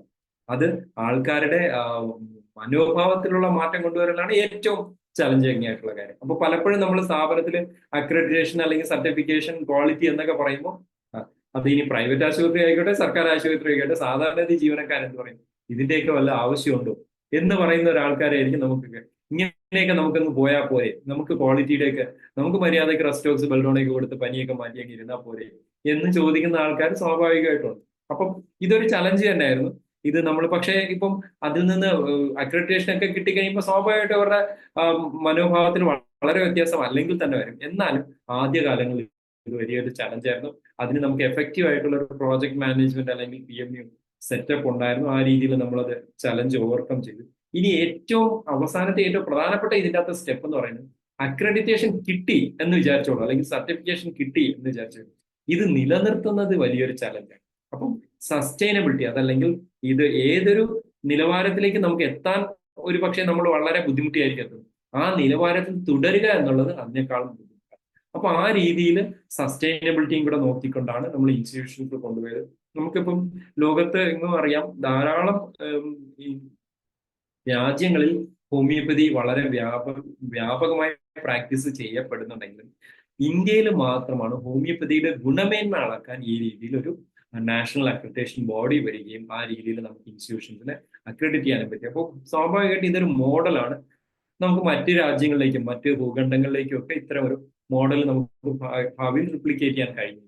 അപ്പൊ അങ്ങനെ നമ്മൾ നമ്മുടെ ഇൻസ്റ്റിറ്റ്യൂഷൻസിന്റെ ഒരു ലിസ്റ്റ് ഒക്കെ എടുക്കുമ്പോൾ നമുക്ക് ധാരാളം ഇൻസ്റ്റിറ്റ്യൂഷൻസും ധാരാളം ഫണ്ടിങ്ങും ഉണ്ട് എന്ന് നമുക്കറിയാം. ഏറ്റവും 2023 നമ്മുടെ ഒരു ഫണ്ടിങ് പാറ്റേൺ നോക്കിയാൽ തന്നെ നമുക്ക് വളരെ നല്ല രീതിയിലുള്ള എമൗണ്ട് ഒരു 2019-20 മുതൽ നിങ്ങൾ 2020-25 വരെയുള്ള കാലഘട്ടം ഞാൻ ജസ്റ്റ് കാണിച്ചിരിക്കുന്നത്. നിങ്ങൾക്കറിയാം ഒരു 10 കോടിയിൽ നിന്ന് ഒരു 33 കോടിയിലേക്ക് അല്ലെങ്കിൽ ഒരു 20-25 കോടിയിലേക്കൊക്കെ വളരെ വലിയൊരു വളർച്ച ഉണ്ടായി. സ്വാഭാവികമായിട്ട് അതിനനുസരിച്ച് നമ്മുടെ ഇൻസ്റ്റിറ്റ്യൂഷൻസിനും ഇംപ്രൂവ്മെന്റ് ഉണ്ടായിട്ടുണ്ട്. നമ്പർ ഓഫ് ഇൻസ്റ്റിറ്റ്യൂഷൻസ് കൂടിയിട്ടുണ്ട്. ഈ അടുത്ത കാലത്ത് 40 ഇൻസ്റ്റിറ്റ്യൂഷനോട് അനുവദിച്ചതോടുകൂടി കേരളത്തിൽ 100% എല്ലാ തദ്ദേശ സ്വയംഭരണ സ്ഥാപനങ്ങൾക്ക് കീഴിലും നമുക്ക് ഡിസ്പെൻസറീസ് ആയിട്ടുണ്ട്. അതുപോലെ നമ്മുടെ കോളേജസിന്റെ പുറത്തു പോകുന്ന കുട്ടികളുടെ പഠന നിലവാരത്തിന് ആ ഒരു വ്യത്യാസം വന്നിട്ടുണ്ട്. അപ്പൊ അങ്ങനെയുള്ള കാര്യങ്ങൾ നമ്മൾ നോക്കിയാൽ ഏറ്റവും ആദ്യം നമുക്കിപ്പോ സന്തോഷം തോന്നുന്ന ഒരു കാര്യം, നമുക്ക് 150 സ്ഥാപനങ്ങൾക്ക് ഈ ഒരു വലിയ ഒരു എഫേർട്ടോട് കൂടി നമ്മുടെ ഫസ്റ്റ് ലെവൽ സർട്ടിഫിക്കേഷൻ നമുക്ക് നേടിയെടുക്കാൻ പറ്റിയിട്ടുള്ളതാണ്. അതൊരു ചെറിയ എഫേർട്ട് അല്ലായിരുന്നു. ഇതിനു വേണ്ടി വർക്ക് ചെയ്ത് ബുദ്ധിമുട്ടിയ ധാരാളം ഡോക്ടർമാരുണ്ട്. പലപ്പോഴും അവർക്ക് സമയത്തിന് അവരുടെ കയ്യിൽ ഫണ്ട് കിട്ടാതിരുന്നപ്പോൾ പോലും അവർ സ്വന്തം പോക്കറ്റിൽ നിന്നോ അല്ലെങ്കിൽ സ്വന്തം കയ്യിൽ നിന്നോ കാശെടുത്ത് ചെലവാക്കി സ്ഥാപനങ്ങളെ മെച്ചപ്പെടുത്തിയ ആൾക്കാരുണ്ട്. വളരെ വൈകിയാണ് അവരിൽ പലർക്കും ഫണ്ട് കിട്ടിയത്. ഇപ്പോഴും ഫണ്ട് കിട്ടാത്തവരും ഉണ്ട്. സ്വാഭാവികമായിട്ടും അതിന്റെ പ്രോസസ്സ് പോകുന്നു. പക്ഷേ അതുകൊണ്ടുണ്ടായ ഒരു ഗുണം എന്ന് പറഞ്ഞു കഴിഞ്ഞാൽ ഈ ഒരു എഫേർട്ടിനൊരു അംഗീകാരം കിട്ടിയെന്നുള്ളതാണ്. ഇന്ത്യയിൽ തന്നെ ഒരുപക്ഷെ ഒറ്റ സ്ട്രെച്ചിന് 150 ആരോഗ്യ സ്ഥാപനങ്ങൾക്ക് NABH അംഗീകാരം കിട്ടുന്ന ഒരു സംസ്ഥാനമായി കൂടി ആയി മാറി കേരളം. നമുക്കിനി അടുത്ത ഫേസിൽ നമ്മൾ വീണ്ടും ഒരു 150 ഇൻസ്റ്റിറ്റ്യൂഷനോട് കൂടി ഇതുപോലെ സർട്ടിഫൈ ചെയ്യാനുള്ള ഒരു സ്റ്റെപ്പോട് കൂടിയാണ് മുന്നോട്ട് പോകുന്നത്. സമയക്കുറവുകൊണ്ടാണ് ഞാൻ ഈ ഇൻസ്റ്റിറ്റ്യൂഷൻസിന്റെ കുറെ ഫോട്ടോസ് കാണിക്കാത്തത്. കാരണം ഓരോ ഇൻസ്റ്റിറ്റ്യൂഷന്റെയും, പക്ഷെ നിങ്ങൾക്ക് ഫേസ്ബുക്ക് നോക്കിയാൽ തന്നെ അറിയാം, അല്ലെങ്കിൽ സോഷ്യൽ മീഡിയ നോക്കിയാൽ തന്നെ അറിയാം, ഓരോ ഇൻസ്റ്റിറ്റ്യൂഷൻ ഉണ്ടായ ഒരു ഫേസ് ലിഫ്റ്റ് അല്ലെങ്കിൽ മേക്ക് ഓവർ നിങ്ങൾക്ക് തന്നെ നിങ്ങളുടെ സമീപത്തോടുള്ള ഒരു 5 വർഷം മുമ്പുള്ള അല്ലെങ്കിൽ 10 വർഷം മുമ്പുള്ള ഹോമിയോപ്പതി ഡിസ്പെൻസറി ഇപ്പൊ എങ്ങനെ മാറിയിട്ടുണ്ട് എന്ന് നിങ്ങൾക്ക് ഓരോരുത്തർക്കും തന്നെ മനസ്സിലാവുന്നതാണ്. പ്രത്യേകിച്ച് കേരളത്തിലുള്ള അവസ്ഥയിൽ അത് ഇന്ത്യയിലുള്ള മറ്റ് സംസ്ഥാനങ്ങളും ഈ രീതിയിലുള്ളൊരു ഫേസ് ചേഞ്ചിലേക്ക് സ്വാഭാവികമായിട്ടും വന്നുകൊണ്ടിരിക്കും. അപ്പൊ ഇവിടെ നമ്മൾ ചെയ്തതെന്ന് പറയുന്നത് ഒരു സിസ്റ്റമാറ്റിക് പ്രോസസ്സാണ്. ഓരോരുത്തർ എന്ത് ചെയ്യണം എന്നൊക്കെ കൃത്യമായിട്ട് കണക്കാക്കി ഓരോരുത്തർക്കും ഒരു ടാർഗറ്റ് കൊടുത്ത് ആ രീതിയിലാണ് നമ്മൾ വർക്ക് ചെയ്തുകൊണ്ടിരുന്നത്. അതിന്റെ ഡീറ്റെയിൽസിലേക്ക് ഞാൻ പോകുന്നില്ല, കാരണം അതൊരു അക്കാഡമിക് ടോപ്പിക് ആയതുകൊണ്ട്. പക്ഷേ ആകെ നമ്മൾ ചെയ്തൊരു കാര്യം ഇതാണ്. ആദ്യം നമ്മൾ എന്ത് ചെയ്യുന്നു വെച്ച് കഴിഞ്ഞാൽ ഓരോ ഇൻസ്റ്റിറ്റ്യൂഷനോടും പറഞ്ഞു, നിങ്ങൾ ആദ്യം നിങ്ങളുടെ ഒരു സെൽഫ് അസസ്മെന്റ് ചെയ്യുക. അതായത് എന്തൊക്കെ കുറവുണ്ട്, എന്തൊക്കെ ഗ്യാപ്പ് ഉണ്ട്, എന്തൊക്കെ. ഇനി ജില്ലയിൽ നിന്ന് ഒരു ടീം വന്ന് ഇത് വീണ്ടും പരിശോധിക്കും. അപ്പൊ അവർ കുറച്ചുകൂടെ കൃത്യമായിട്ട് എന്തൊക്കെ കാര്യങ്ങൾ ചെയ്യേണ്ടത്. ഇതിനുശേഷം സംസ്ഥാനത്ത് നിന്ന് ഒരു ടീം വന്ന് പരിശോധിക്കും. അപ്പൊ എത്ര പരിശോധനയായി? സ്വയം പരിശോധനയായി, ജില്ലാതല പരിശോധനയായി, സംസ്ഥാനതല പരിശോധന. ഇതിന് ശേഷമാണ് നാഷണൽ ലെവലിൽ നിന്ന് ഒരു NABH ടീം വരുന്നത്. അപ്പൊ നമ്മൾ നേരത്തെ പറഞ്ഞതുപോലെ ഒരു എൻട്രൻസ് എക്സാം എഴുതുന്ന കുട്ടി ഒരു 4-5 മോക്ക് ടെസ്റ്റ് എഴുതി എന്ന് പറഞ്ഞ പോലെ തന്നെ കുറച്ച് പ്രാക്ടീസ് ആയി. അപ്പൊ അതുകൊണ്ട് വളരെ പെട്ടെന്ന് ഈ ഒരു പ്രോസസ്സിലൂടെ കടന്നു പോകാൻ നമുക്ക് പറ്റും. ഞാൻ നേരത്തെ പറഞ്ഞ ട്രെയിനിങ് കിട്ടിയ അസസേഴ്സിനെയാണ് നമുക്ക് ഇതിൻ്റെ അകത്ത് ഉപയോഗിക്കാൻ പറ്റും. അപ്പൊ ഇതാണ് ഇൻ എ നട്ട്ഷെൽ നമ്മൾ കേരളത്തിൽ ചെയ്തുകൊണ്ടിരുന്ന പ്രോസസ്സ്. ഇതിന്റെ ഭാഗമായിട്ട് നമുക്ക് 150 സ്ഥാപനങ്ങൾക്ക് സർട്ടിഫിക്കേഷൻ കിട്ടി. ഇനി അടുത്ത ലെവലിൽ നമ്മുടെ കിടത്തി ചികിത്സയുള്ള ആശുപത്രികൾക്ക് അതിന് വേണ്ടി കൂടെ സർട്ടിഫിക്കേഷൻ എടുക്കാനുള്ള ഒരു സ്റ്റെപ്പാണ് നമ്മളിപ്പോൾ ആരംഭിച്ചിരിക്കുന്നത്. അതിനു വേണ്ടിയുള്ള ഒരു വർക്ക് നമ്മൾ ആരംഭിച്ചിട്ടുണ്ട്. ആ ഒരു വർക്ക് കണ്ടിന്യൂ ചെയ്തുകൊണ്ടിരിക്കുകയാണ്. പല ഫേസസിലായിട്ടാണ് അത് നടന്നുകൊണ്ടിരിക്കുന്നത്. പലതരം കമ്മിറ്റികൾ നമ്മൾ അതിൻ്റെ അകത്ത് ഫോം ചെയ്തിട്ടുണ്ട്. അതിന്റെ ഡീറ്റെയിൽസിലേക്ക് ഞാൻ പോകുന്നില്ല, സമയക്കുറവുണ്ട്. കാരണം നമുക്ക് കുറച്ച് ഇതിൻ്റെ അകത്ത് എന്തെങ്കിലും ഡിസ്കഷൻ വരേണ്ട ആവശ്യമുണ്ടെങ്കിൽ അതിനുള്ള ഒരു സമയം കൂടെ കിട്ടാൻ വേണ്ടിയാണ് ഈ കാര്യങ്ങൾ ഞാൻ സ്കിപ്പ് ചെയ്യുന്നത്. ഇനി നമുക്ക് ഇതിൻ്റെ അകത്തെ ഒരു പ്രധാനപ്പെട്ട കാര്യം എന്ന് പറയുന്നത് ഇവിടെ നമ്മൾ ചെയ്തൊരു കാര്യം, ഈ കാര്യം, അതായത് ക്വാളിറ്റി അല്ലെങ്കിൽ ഗുണമേന്മ എന്ന് പറയുന്നത് ഞാനോ അല്ലെങ്കിൽ നിങ്ങളോ ഒരാള് 1-2 വ്യക്തി ഒരു സ്ഥാപനത്തിൽ വിചാരിച്ചാൽ ചെയ്യാൻ പറ്റുന്ന കാര്യമേ അല്ല. ഒരു സ്ഥാപനത്തിലെ സെക്യൂരിറ്റി സ്റ്റാഫ് മുതൽ ഡോക്ടർ വരെ, അതല്ലെങ്കിൽ അവിടുത്തെ PTS മുതൽ മെഡിക്കൽ ഓഫീസർ വരെ, അതല്ലെങ്കിൽ ഒരു സ്വകാര്യ ആശുപത്രി ആണെങ്കിൽ അവിടുത്തെ ഫ്രണ്ട് ഓഫീസിൽ ഇരിക്കുന്ന ക്ലർക്ക് മുതൽ, അല്ലെങ്കിൽ ഫ്രണ്ട് ഓഫീസിൽ ഇരിക്കുന്ന റിസപ്ഷനിസ്റ്റ് മുതൽ ആ ഹോസ്പിറ്റലിന്റെ അൾട്ടിമേറ്റ് അതോറിറ്റിയായ സൂപ്രണ്ടോ പ്രിൻസിപ്പളോ അവർ വരെ ഒറ്റക്കെട്ടായിട്ട് ശ്രമിച്ചാൽ മാത്രം നടക്കുന്ന ഒരു കാര്യമാണ്. നിങ്ങൾ പല 5-സ്റ്റാർ ഹോസ്പിറ്റലിൽ പോയിട്ടുള്ളപ്പോഴും നിങ്ങൾ കണ്ടിട്ടുണ്ടാവും, അവിടെ എല്ലാം കൊള്ളാം, പക്ഷെ അവിടുത്തെ സെക്യൂരിറ്റി ആയിരിക്കും നല്ല രീതിയിൽ ബിഹേവ് ചെയ്യാത്തത്. പലപ്പോഴും ആ ഒറ്റ കാരണം കൊണ്ട് ആ സ്ഥാപനത്തിൽ പോയ ആൾക്കാർ പിന്നെ ചിലപ്പോൾ ആ സ്ഥാപനത്തിൽ പോകണമെന്നില്ല. അപ്പൊ പക്ഷെ ഇനി സെക്യൂരിറ്റി ബാക്കി എല്ലാവരും നല്ലതാണെങ്കിലും ഡോക്ടർ നല്ലതല്ലെങ്കിലും ആ സ്ഥാപനത്തിൽ പോകണമെന്നില്ല. അപ്പൊ ഇത് മനസ്സിലാക്കുന്നത് എന്നുള്ളതല്ല, അസ് എന്നുള്ളതാണ്. നമ്മളെല്ലാവരും ഒന്നിച്ച് ചെയ്താൽ എത്തിച്ചേരാൻ പറ്റാത്തതായിട്ടൊന്നുമില്ല എന്നുള്ളതിനൊരു എക്സാമ്പിൾ കൂടിയാണ്. അപ്പൊ ഈ രീതിയിലാണ് നമ്മളിപ്പോൾ മുന്നേറിക്കൊണ്ടിരിക്കുന്നത്. ഇതിൻ്റെ അകത്ത് നമ്മൾ അൾട്ടിമേറ്റ്ലി ഇപ്പൊ ചെയ്യുന്ന ഒരു കാര്യം എന്ന് പറയുന്നത്, നമ്മുടെ ഒരു പരമപ്രധാനമായ ഉദ്ദേശം എന്ന് പറയുന്നത് ബാക്കി അസസ്മെന്റ് കംപ്ലീറ്റ് ചെയ്യുക, നമ്മുടെ ഇൻസ്റ്റിറ്റ്യൂഷൻസിനെ 100% അക്രഡിറ്റേഷനിലേക്ക് എത്തുക. അത് ഗവൺമെന്റ് ഇൻസ്റ്റിറ്റ്യൂഷൻ മാത്രമല്ല, നമ്മുടെ സ്വകാര്യ മേഖലയിലുള്ള സ്ഥാപനങ്ങളും ഒരു സർട്ടിഫിക്കേഷൻ ലെവലിലേക്ക് എത്താനുള്ള ഒരു യാത്ര ആരംഭിക്കുക എന്നുള്ളതാണ്. പക്ഷെ ഇതൊരു പെട്ടെന്ന് നമുക്ക് എത്തിച്ചേരാവുന്ന ഒരു എന്താണ് തീർക്കാവുന്ന ഒരു യാത്രയല്ല. ഇതൊരു കണ്ടിന്യൂസ് പ്രോസസ് ആണ്. ഇത് നിരന്തരമായി തുടർന്നുകൊണ്ടിരിക്കുന്ന ഒരു യാത്രയാണ് ഇപ്പോൾ. അതുകൊണ്ട് ആ യാത്ര നമ്മൾ തുടർന്നുകൊണ്ടിരിക്കുകയാണ്. ഇവിടെ നമ്മൾ ഏറ്റവും പ്രധാനമായിട്ട് വീണ്ടും നമ്മൾ ഓർക്കേണ്ട ഒരേ ഒരു കാര്യമാണ്, അത് നമ്മുടെ ഡോക്ടർ സാമുവൽ ഹെൻറിമൻ പറഞ്ഞ കാര്യമായിട്ട് നമുക്ക് റിലേറ്റ് ചെയ്യാം. എന്താണോ എഴുതി വെച്ചിരിക്കുന്നത് അതുപോലെ നിങ്ങൾ ചെയ്യും. എന്താണോ നിങ്ങൾ ചെയ്യുന്നത് അത് നിങ്ങൾ എഴുതി വയ്ക്കും. നിസ്സാരമായിട്ട് പറഞ്ഞു കഴിഞ്ഞാൽ do what you document what you are doing and do what you have document. നമ്മളിപ്പോൾ ഓർഗനോണ്ട് പലപ്പോഴും പറയും ഓർഗനോണ്ട് എഴുതി വെച്ചേക്കുന്നല്ല ഞാൻ പ്രാക്ടീസ് ചെയ്യുന്നത്. പക്ഷെ അങ്ങനെ ആവാത്തതാണ് അതിൻ്റെ അകത്തുള്ള ക്വാളിറ്റിയുടെ വ്യത്യാസം. അപ്പം എത്രത്തോളം നമ്മൾ എഴുതി വെച്ചേക്കുന്നത് പോലെ ചെയ്യുന്നു അതിനനുസരിച്ച് നമുക്ക് ക്വാളിറ്റി ഇമ്പ്രൂവ് ചെയ്യാൻ പറ്റും. ഇനി നമ്മൾ ചെയ്യുന്നത് എത്രമാത്രം നമ്മൾ ഡോക്യുമെന്റ് ചെയ്യുന്നു അതിനനുസരിച്ച് നമ്മുടെ ക്വാളിറ്റി ഇമ്പ്രൂവ് ചെയ്യും. കാരണം ക്വാളിറ്റിയിൽ എപ്പോഴും പറയാവുന്ന ഒരു കാര്യം എന്ന് വെച്ച് കഴിഞ്ഞാൽ, if it is not documented it is not done. അതായത് എഴുതി വെക്കപ്പെടാത്തതൊന്നും സംഭവിച്ചിട്ടില്ല എന്നാണ് പറയാറ്. അത് പലപ്പോഴും നമ്മൾ കോൺട്രവേഴ്സിയൽ ആയിട്ടുള്ള ഒരു ടോപ്പിക്കാണ്, പക്ഷെ പലപ്പോഴും ക്വാളിറ്റിയിൽ പറയുന്ന ഒരു കാര്യമാണ്. അപ്പൊ അതാണ് അൾട്ടിമേറ്റ്ലി നമ്മുടെ ഉദ്ദേശം എന്ന് പറയുന്നത്. നമ്മുടെ സ്ഥാപനത്തിൽ വരുന്ന ഏറ്റവും ദരിദ്രരും പാവപ്പെട്ടവനും സോഷ്യലി മാർജിനലൈസ്ഡ് ആയിട്ടുള്ള ആൾക്കാർക്ക് അവർ ആരോഗ്യ സ്ഥാപനത്തിലേക്ക് വന്നപ്പോൾ പ്രതീക്ഷിച്ചിരുന്ന ഒരു കാര്യത്തിനേക്കാളും അപ്പുറം നമുക്ക് കൊടുക്കാൻ പറ്റുന്നു. അതിന് നമ്മൾ പറയും സർപ്പാസിങ് ദെയർ എക്സ്പെക്ടേഷൻസ്, ഡിലൈറ്റ് എന്ന് പറയും. സർപ്പാസിങ് ദെയർ എക്സ്പെക്ടേഷൻ, അതായത് അവർ പ്രതീക്ഷിക്കാത്തതിന് അപ്പുറം കൊടുക്കാൻ പറ്റുന്നു. അതാണ് നമ്മുടെ ഒരു പ്രധാനമായ ദൗത്യം, ഓഫ് കോഴ്സ് നമ്മുടെ മിഷൻ എന്ന് പറയുന്നത്. അപ്പൊ അതിലേക്കുള്ളൊരു ശ്രമമാണ് നമ്മൾ ഈ ഒരു സ്റ്റെപ്പിലൂടെ നടത്തിക്കൊണ്ടിരിക്കുന്നത്. നമുക്ക് ധാരാളം കാര്യങ്ങൾ ചർച്ച ചെയ്യാനുണ്ടെങ്കിലും സമയക്കുറവുണ്ട്. അതുകൊണ്ട് റോബർട്ട് ഫോസ്റ്റ് പറഞ്ഞ പോലെ നമുക്ക് തൽക്കാലം ധാരാളം കാര്യങ്ങൾ ചെയ്യാനുള്ളതുകൊണ്ട് നമുക്ക് സ്റ്റോപ്പ് ചെയ്യാം. എന്തായാലും ഇത്രയും നേരം ശ്രദ്ധിച്ച, അല്ലെങ്കിൽ ഇത് പല മീഡിയംസിലൂടെ വീക്ഷിച്ച എല്ലാവർക്കും നന്ദി. IFPHനും മനോജ് സാറിനും ടീമിനും ഒരിക്കൽ കൂടി നന്ദി പറയുന്നു. താങ്ക്സ്. വളരെ നന്നായിരുന്നു ഡോക്ടർ അജികുമാർ. ഇത് ശരിക്കും പറഞ്ഞാൽ ഇത് നേരത്തെ പറഞ്ഞ കാര്യം സ്ഥാപനങ്ങളിലേക്ക് എങ്ങനെ വന്നു എന്നുള്ള കാര്യം കൂടെ നമുക്കത് ആവശ്യമാണ്. വരും ദിവസങ്ങളിൽ അതിലേക്കൂടെ പോകാൻ എഡിഷൻ വെക്കണം. അത് കൂടാതെ രജികുമാർ പറഞ്ഞ വേറൊരു കാര്യമുള്ളത്, ഇന്റർനാഷണൽ ലെവലിലേക്ക് ഇത് കൊണ്ടുപോകണം. അതിനായിട്ട് ഇതൊരു ഇംഗ്ലീഷ് സെഷൻ നമുക്ക് വെക്കണം. കാരണം ഇന്ത്യക്ക് പുറത്തുള്ള വല്ലതും ഇത് കാണുന്നുണ്ട്. അപ്പൊ അവർക്ക് അതിൽ സന്തോഷം ഉണ്ടാവും, അത് പ്രവർത്തിക്കുകയും ചെയ്യും. ഇതിനകത്ത് ഏറ്റവും അഭിമാനപൂരിതമായ അന്തരംഗത്തോട് ഒഴുകുന്ന ഒരാളിനകത്തുണ്ട്. ഷൈല ഡോക്ടർ തീർച്ചയായിട്ടും ഉണ്ട്. അത് സനേഷ് ഡോക്ടറെ പോയിട്ട് ഷൈല ഡോക്ടർ വരാം. സനേഷ് ഡോക്ടറെ. തീർച്ചയായും വളരെ വ്യത്യസ്തമായതും എന്നാൽ ഹോമിയോപ്പതി സമൂഹത്തിന് വളരെ ഗുണകരമായ ഒരു സെഷനായിരുന്നു. കാരണം നമ്മളുടെ ഈ സിസ്റ്റം ഈ രീതിയിൽ ആക്കപ്പെടുന്നു അല്ലെ ആയിരിക്കുന്നു എന്ന് പറയുമ്പോൾ തന്നെ അത് സർക്കാർ മേഖലയിലുള്ള ഡോക്ടർമാർക്ക് മാത്രമല്ല, സ്വകാര്യ ചികിത്സകർ എന്ന രീതിയിൽ നമുക്ക് എല്ലാവർക്കും അഭിമാനിക്കാവുന്ന കാര്യങ്ങളാണ്. എന്തുകൊണ്ടും നമ്മളെല്ലാവരും ഇത് ചെയ്യേണ്ടതാണ്. കാരണം ഇന്നിപ്പം നമുക്കറിയാവുന്ന കോട്ടയത്ത് ബിനോയ് വല്ലഭശ്ശേരി, അതുപോലെ തന്നെ പാലക്കാട് ഒരു അലക്സ് ഡോക്ടർ, ഇങ്ങനെ കുറച്ചു പേരൊക്കെ ഈ അക്രഡിറ്റേഷൻ എടുത്തവരുണ്ട് പ്രൈവറ്റ്. അതുപോലെ തന്നെ ഇനി പുത്തൻ തലമുറയിലെ പല ആൾക്കാരും ഇങ്ങത്തോട്ട് വന്നുകൊണ്ടിരിക്കുകയാണ്. അപ്പൊ അതിന് വേണ്ട ആ സ്റ്റാൻഡേർഡൈസേഷൻ പ്രോസസ്സൊക്കെ എല്ലാവരും പഠിച്ചു വരുന്നതിന് അല്ലെ എല്ലാവരും അറിയുന്നതിന് ഇന്നത്തെ ഈ സെഷൻ ഉതകും, അതൊരു പ്രേരണയാകും. എന്തുകൊണ്ടും രജികുമാർ ഡോക്ടർ ഈ വേദിയിൽ വന്ന് ഇങ്ങനെ അവതരിപ്പിച്ചതിൽ വളരെ സന്തോഷമുണ്ട്. അതുപോലെ തന്നെ നമുക്കതൊരു ഇന്റർനാഷണൽ സെഷനിൽ നമ്മളുടെ ഈ ഒരു സെഷൻ മനോജ് ഡോക്ടർ പറഞ്ഞ പോലെ ഈ മാസം തന്നെ ഡോക്ടർക്ക് സൗകര്യമുള്ള ഒരു ദിവസം, അത് 8 മണിക്കായതുകൊണ്ട് ഡോക്ടർക്ക് ചില അസൗകര്യങ്ങൾ ഉണ്ടാകും. എന്നാലും അത് നമ്മൾക്ക് ഈ ഹോമിയോപ്പതി ഈ മേഖലയെ ഉയർത്തി കാട്ടുന്നതിനും സാധാരണക്കാരുടെ അറിവിലോട്ട് ഇത് എത്തിക്കുന്നതിനും വേണ്ടിയാണ് നമ്മൾ ഈ സെഷനിൽ നടത്തുന്നത്.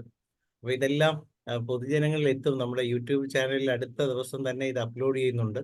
അപ്പം ഇംഗ്ലീഷ് ആണെങ്കിൽ കൂടുതൽ ആൾക്കാരിലോട്ട് അത് എത്തും. അതുകൊണ്ടാണ് നമുക്ക് അങ്ങനെ ഒരു സെഷൻ കൂടി വേണമെന്നൊരു അഭ്യർത്ഥന കൂടി ഉണ്ട്. തീർച്ചയായും ഡോക്ടർ അഭിനന്ദനം അർപ്പിക്കുന്നു. ഓക്കെ ധനുഷ് ഡോക്ടറെ. ശൈല ഡോക്ടർ ആശുപത്രി ഇതുപോലെ ആക്കിയിട്ടുണ്ട്, കല്ലുവാതുക്കൽ ഡിസ്പെൻസറി. ഡോക്ടറെ അൺമ്യൂട്ട് ചെയ്യൂ ഡോക്ടറെ, അൺമ്യൂട്ട്. ഓക്കെ ഡോക്ടറെ. അപ്പൊ റജികുമാർ ഡോക്ടർ ക്ലാസ് പറഞ്ഞുകൊണ്ടിരുന്ന സമയത്ത് തന്നെ ഞാൻ എന്തായാലും അന്ന് ചെയ്ത കാര്യങ്ങളിലൂടെയൊക്കെ ഒന്ന് ഓടി പോയി. പിന്നെ എന്നിട്ട് അതിന്റെ ആ ഒരു എന്താണ് വീഡിയോ ഒക്കെ പിടിച്ച് ഞാൻ റജികുമാർ ഡോക്ടർക്ക് ഉൾപ്പെടെ അയച്ചു കൊടുത്ത കാര്യങ്ങളൊക്കെ ഞാൻ ഇങ്ങനെ ഓർത്തോണ്ടിരുന്നത്. ഇവരെല്ലാം അവിടെ ഇരുന്ന് അസസ് ചെയ്തോണ്ടിരുന്നത്. പിന്നെ തൃശ്ശൂരുള്ളൊരു ഡോക്ടർ മിനിയോ ഷീല ഡോക്ടർ, ഇവരൊക്കെ ആയിരുന്നു അന്ന് നമ്മള് ഞാനന്ന് ചെയ്യുമ്പോ ഉണ്ടായിരുന്നത്. എന്തായാലും അത് ഈ പ്രൈവറ്റ് ക്ലിനിക്കിന് അത്ര ഈസി ആയിട്ട് ചെയ്യാൻ പറ്റുന്ന ഒരു മാനദണ്ഡങ്ങളല്ല ഈ 2 അക്രഡിറ്റേഷൻ. എന്തായാലും അതിന് ഒരുപാട് കുറച്ച് സ്ഥല സൗകര്യങ്ങളും ഒക്കെ ഉണ്ടെങ്കിൽ നന്നായിരിക്കും. ഇപ്പൊ എൻ്റെ വീട്ടിനടുത്തുള്ള ഒരു സ്ഥാപനമാണ് ക്യാഷ് അക്രഡിറ്റേഷൻ ആദ്യം കിട്ടിയ കൂട്ടത്തിൽ ഉള്ളത് എന്നുള്ളതിൽ എനിക്ക് അഭിമാനിക്കാം. അതിലൊരു ഭാഗമാവാൻ കഴിഞ്ഞതും എനിക്ക് വളരെ അഭിമാനമുണ്ട്. പിന്നെ അതിനുവേണ്ടി ഡോക്ടർ പറഞ്ഞവർക്ക് കയ്യിൽ നിന്ന് കാശൊക്കെ എടുത്താണ് നമ്മൾ 1 ലക്ഷം രൂപയോളം എൻ്റെ കയ്യിൽ നിന്നിട്ടാണ് ആദ്യം ഞാൻ ചെയ്തത്. അത് കുഴപ്പം എനിക്കും കൂടെ ആയിരുന്നു. കാരണം എന്ന് വെച്ചാൽ ഞാൻ പഞ്ചായത്തിനോട് പറഞ്ഞ എമൗണ്ട് കുറഞ്ഞുപോയി, അതാണ് കുഴപ്പം. അവരെന്ത് വേണമെങ്കിലും ചെയ്യാൻ തയ്യാറായിരുന്നു.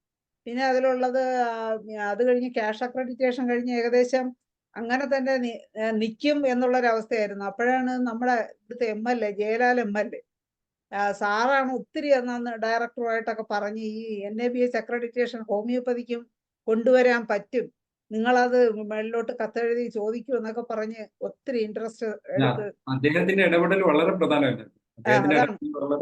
അത് നമുക്ക് പറയാതിരിക്കാൻ പറ്റില്ല. NABHലും ഹോമിയോപ്പതി സ്ഥാപനങ്ങളെയും കൊണ്ടുപോകാം എന്ന് മന്ത്രിസഭയിൽ അല്ല അവിടെ നിയമസഭയിലൊക്കെ പറഞ്ഞ് അത് ആ ഒരു ഇതുണ്ടാക്കിയത് സാറിന് നല്ല ഒരു എഫർട്ടുണ്ട്.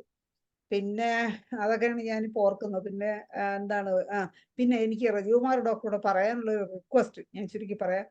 ഈ ക്യാഷ് അക്രഡിറ്റേഷനൊക്കെ നമ്മൾ വാങ്ങിക്കുന്നു, NABH അക്രഡിറ്റേഷനും കിട്ടുന്നു. പക്ഷെ ആ സ്ഥാപനങ്ങൾ ആ ക്വാളിറ്റിയിൽ നിലനിർത്തി കൊണ്ടുപോകാൻ ചില കോൺട്രിബ്യൂഷൻസ് ഗവൺമെന്റിന്റെ ഭാഗത്തുനിന്ന് അതിന് നിങ്ങൾ നിർദ്ദേശം കൊടുക്കണം. കാരണം ഒരു NABH അക്രഡിറ്റേഷനൊക്കെ കിട്ടിയ ഒരു സ്ഥാപനത്തിൽ ഡോക്ടർ ഇല്ലാത്ത അവസ്ഥ ഉണ്ടാവാൻ പാടില്ല, ഒരു ദിവസം പോകും. അപ്പൊ അതിനൊക്കെ കുറച്ച് മാൻ പവർ കൂടെ ഇനിയും ഗവൺമെന്റിന്റെ ഭാഗത്തുനിന്ന് ഉണ്ടായിട്ടുണ്ട്. ഒരു ഡോക്ടർ ഉണ്ടാവും, ചിലപ്പോൾ അവരൊക്കെ ലീവ് എടുക്കേണ്ടി വരും, അല്ലെങ്കിൽ ചിലപ്പോൾ ഒരാഴ്ച ലീവ് എടുക്കേണ്ടി വരും. പക്ഷെ അപ്പൊ ആഴ്ച 1 ദിവസം 2 ദിവസം അങ്ങനെ ഡോക്ടർ ആവുന്ന ഒരു അവസ്ഥ അല്ലാതെ ആ ഒരു പ്രസൻസ് ഡോക്ടറുടെയൊക്കെ ആ ഒരു ഇതും ഉറപ്പുവരുത്തണം എല്ലാ ദിവസവും. ആ ഒരു NABH അക്രഡിറ്റേഷൻ കിട്ടിയ സ്ഥാപനത്തിന് അതിൻ്റെതായ കുറെ പ്രത്യേകതകൾ ഉണ്ടാവണം. അത് മാത്രമേ എനിക്ക് പറയാനുള്ളൂ. ഡോക്ടർ പറഞ്ഞ കറക്റ്റ് ആണ്. ആ സുസ്ഥിരതയുടെ കാര്യം ഞാൻ പറഞ്ഞല്ലോ, സസ്റ്റൈനബിലിറ്റി. അതിനകത്തുള്ള വൺ മാൻ ഷോ ആണല്ലോ സ്ഥാപനം. ഇപ്പൊ ഈ ഇത്ര നന്നാക്കിയാലും എത്ര പേരുണ്ടാന്ന് വെച്ച് കഴിഞ്ഞാൽ ഞാനും നേളും മാത്രം എന്ന് പറഞ്ഞ വരും. അത്രത്തോളം ഡോക്ടറും ഓരോരുത്തരും എഫർട്ട് എടുത്തിട്ടുണ്ട്. ഇപ്പൊ നമുക്ക് ഇനി വരുന്ന ആഴ്ചയിൽ നാഷണൽ ആയുഷ് മിഷന്റെ പ്രവർത്തനങ്ങളെ കുറിച്ചൊരു സെഷൻ നമ്മൾ വെക്കുന്നുണ്ട്. അത് കണക്കാണ് ഹോമിയോപ്പതിയിൽ നടക്കുന്ന നാമിന്റെ പ്രവർത്തനങ്ങളെ കുറിച്ച് നമ്മുടെ ഡോക്ടർമാരും ഹോമിയോപ്പതി സ്നേഹികളും സമൂഹം അറിഞ്ഞിരിക്കണം. അതിന് ചെയ്യുന്നുണ്ട്.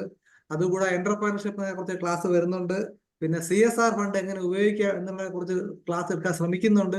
ഇങ്ങനെ IFPH വളരെ വൈവിധ്യമായ പ്രവർത്തനങ്ങൾ നടത്തുന്നുണ്ട്. മാത്രമല്ല ഇപ്പോ അടുത്ത കാലത്തായിട്ട് ഹൗസ് സർജന്മാരുടെ അലവൻസ് കൂട്ടിയിട്ടുണ്ട്. പക്ഷെ അതിനകത്തുള്ളത് ഡെന്റലും MBBS പറഞ്ഞിട്ടുള്ള ഹോമിയോപ്പതി ഇല്ല എന്നുള്ളതാണ്. ഒന്ന് ആലോചിച്ച് നോക്കുക. ഇത്രയൊക്കെ ഈ പറഞ്ഞ NABH അക്രഡിറ്റേഷനും മറ്റു കാര്യങ്ങളൊക്കെ നമ്മൾ തുല്യത്തിൽ നിന്നിട്ട് പോലും അവിടെ വീണ്ടും ഒരു 2ാം തരത്തിലേക്ക് പൊയ്ക്കൊണ്ടിരിക്കുകയാണ്. അപ്പൊ അതിനായിട്ട് IFPHന്റെ എഫർട്ട് എടുക്കാനോട് ഞാൻ കിരൺചന്ദ്രനോട് ആവശ്യപ്പെട്ടിട്ടുണ്ട്. അങ്ങനെ നമ്മുടെ പിന്മുറക്കാരെ അവരെ നമ്മൾ അല്ലെ അടുത്ത ആൾക്കാരെ അവരെ കൂടെ പ്രൊട്ടക്ട് ചെയ്യാനുള്ള ബാധ്യത നമ്മൾ ഓരോരുത്തർക്കും ഉണ്ടെന്നുള്ള കാര്യങ്ങൾ ഓർമ്മിപ്പിക്കുന്നു. എന്തായാലും ഈ പരിപാടിയിൽ വന്നതിനും ഭംഗിയായിട്ട് വളരെ പ്രൊഫഷണലായിട്ട് രജികുമാർ ഡോക്ടർ MBA ബിരുദധാരി കൂടിയാണ്, ധാരാളം പഠിക്കുന്ന നല്ലൊരു ബ്രെയിനാണ്. ഡോക്ടർ ഒരു കാര്യം കൂടെ പറഞ്ഞോട്ടെ, രജികുമാർ ഡോക്ടർ KS ഒക്കെ എഴുതി എത്ര റാങ്കിലൊക്കെ വന്നതല്ലേ? അതെ, നമ്മുടെ കേസിന്റെ പ്രിലിംസ് കിട്ടിയതേ ഉള്ളൂ മെയിനില്. അല്ല, എനിക്ക് പറയാനുള്ളത് നമ്മുടെ വിദ്യാഭ്യാസ സ്ഥാപനങ്ങൾ നിലവാര തകർച്ച കൊണ്ടാണ്, ഇല്ലെങ്കിൽ ഇവരൊക്കെ എവിടെ എത്തേണ്ടവരാണെന്ന് എനിക്ക് യാതൊരു സംശയമില്ല. അത്ര മികച്ച ധാരാളം പേരുണ്ട്, ഒരുപാട് പേരുണ്ട്. അപ്പൊ ഇനി IFPH ഉദ്ദേശിക്കുന്നത് അത് തന്നെയാണ്, നിലവാരത്തിലേക്ക് എത്തിക്കുക എന്നുള്ളത് തന്നെയാണ്. എന്തായാലും വന്നതിൽ സന്തോഷം, ഔപചാരിക നന്ദി കൂടി പറയുന്നു. നാളെ ഇതേ സമയം വീണ്ടും കാണാം. അതുവരേക്കും നന്ദി, നമസ്കാരം, ശുഭനിദ്ര. നന്ദി, താങ്ക് യു.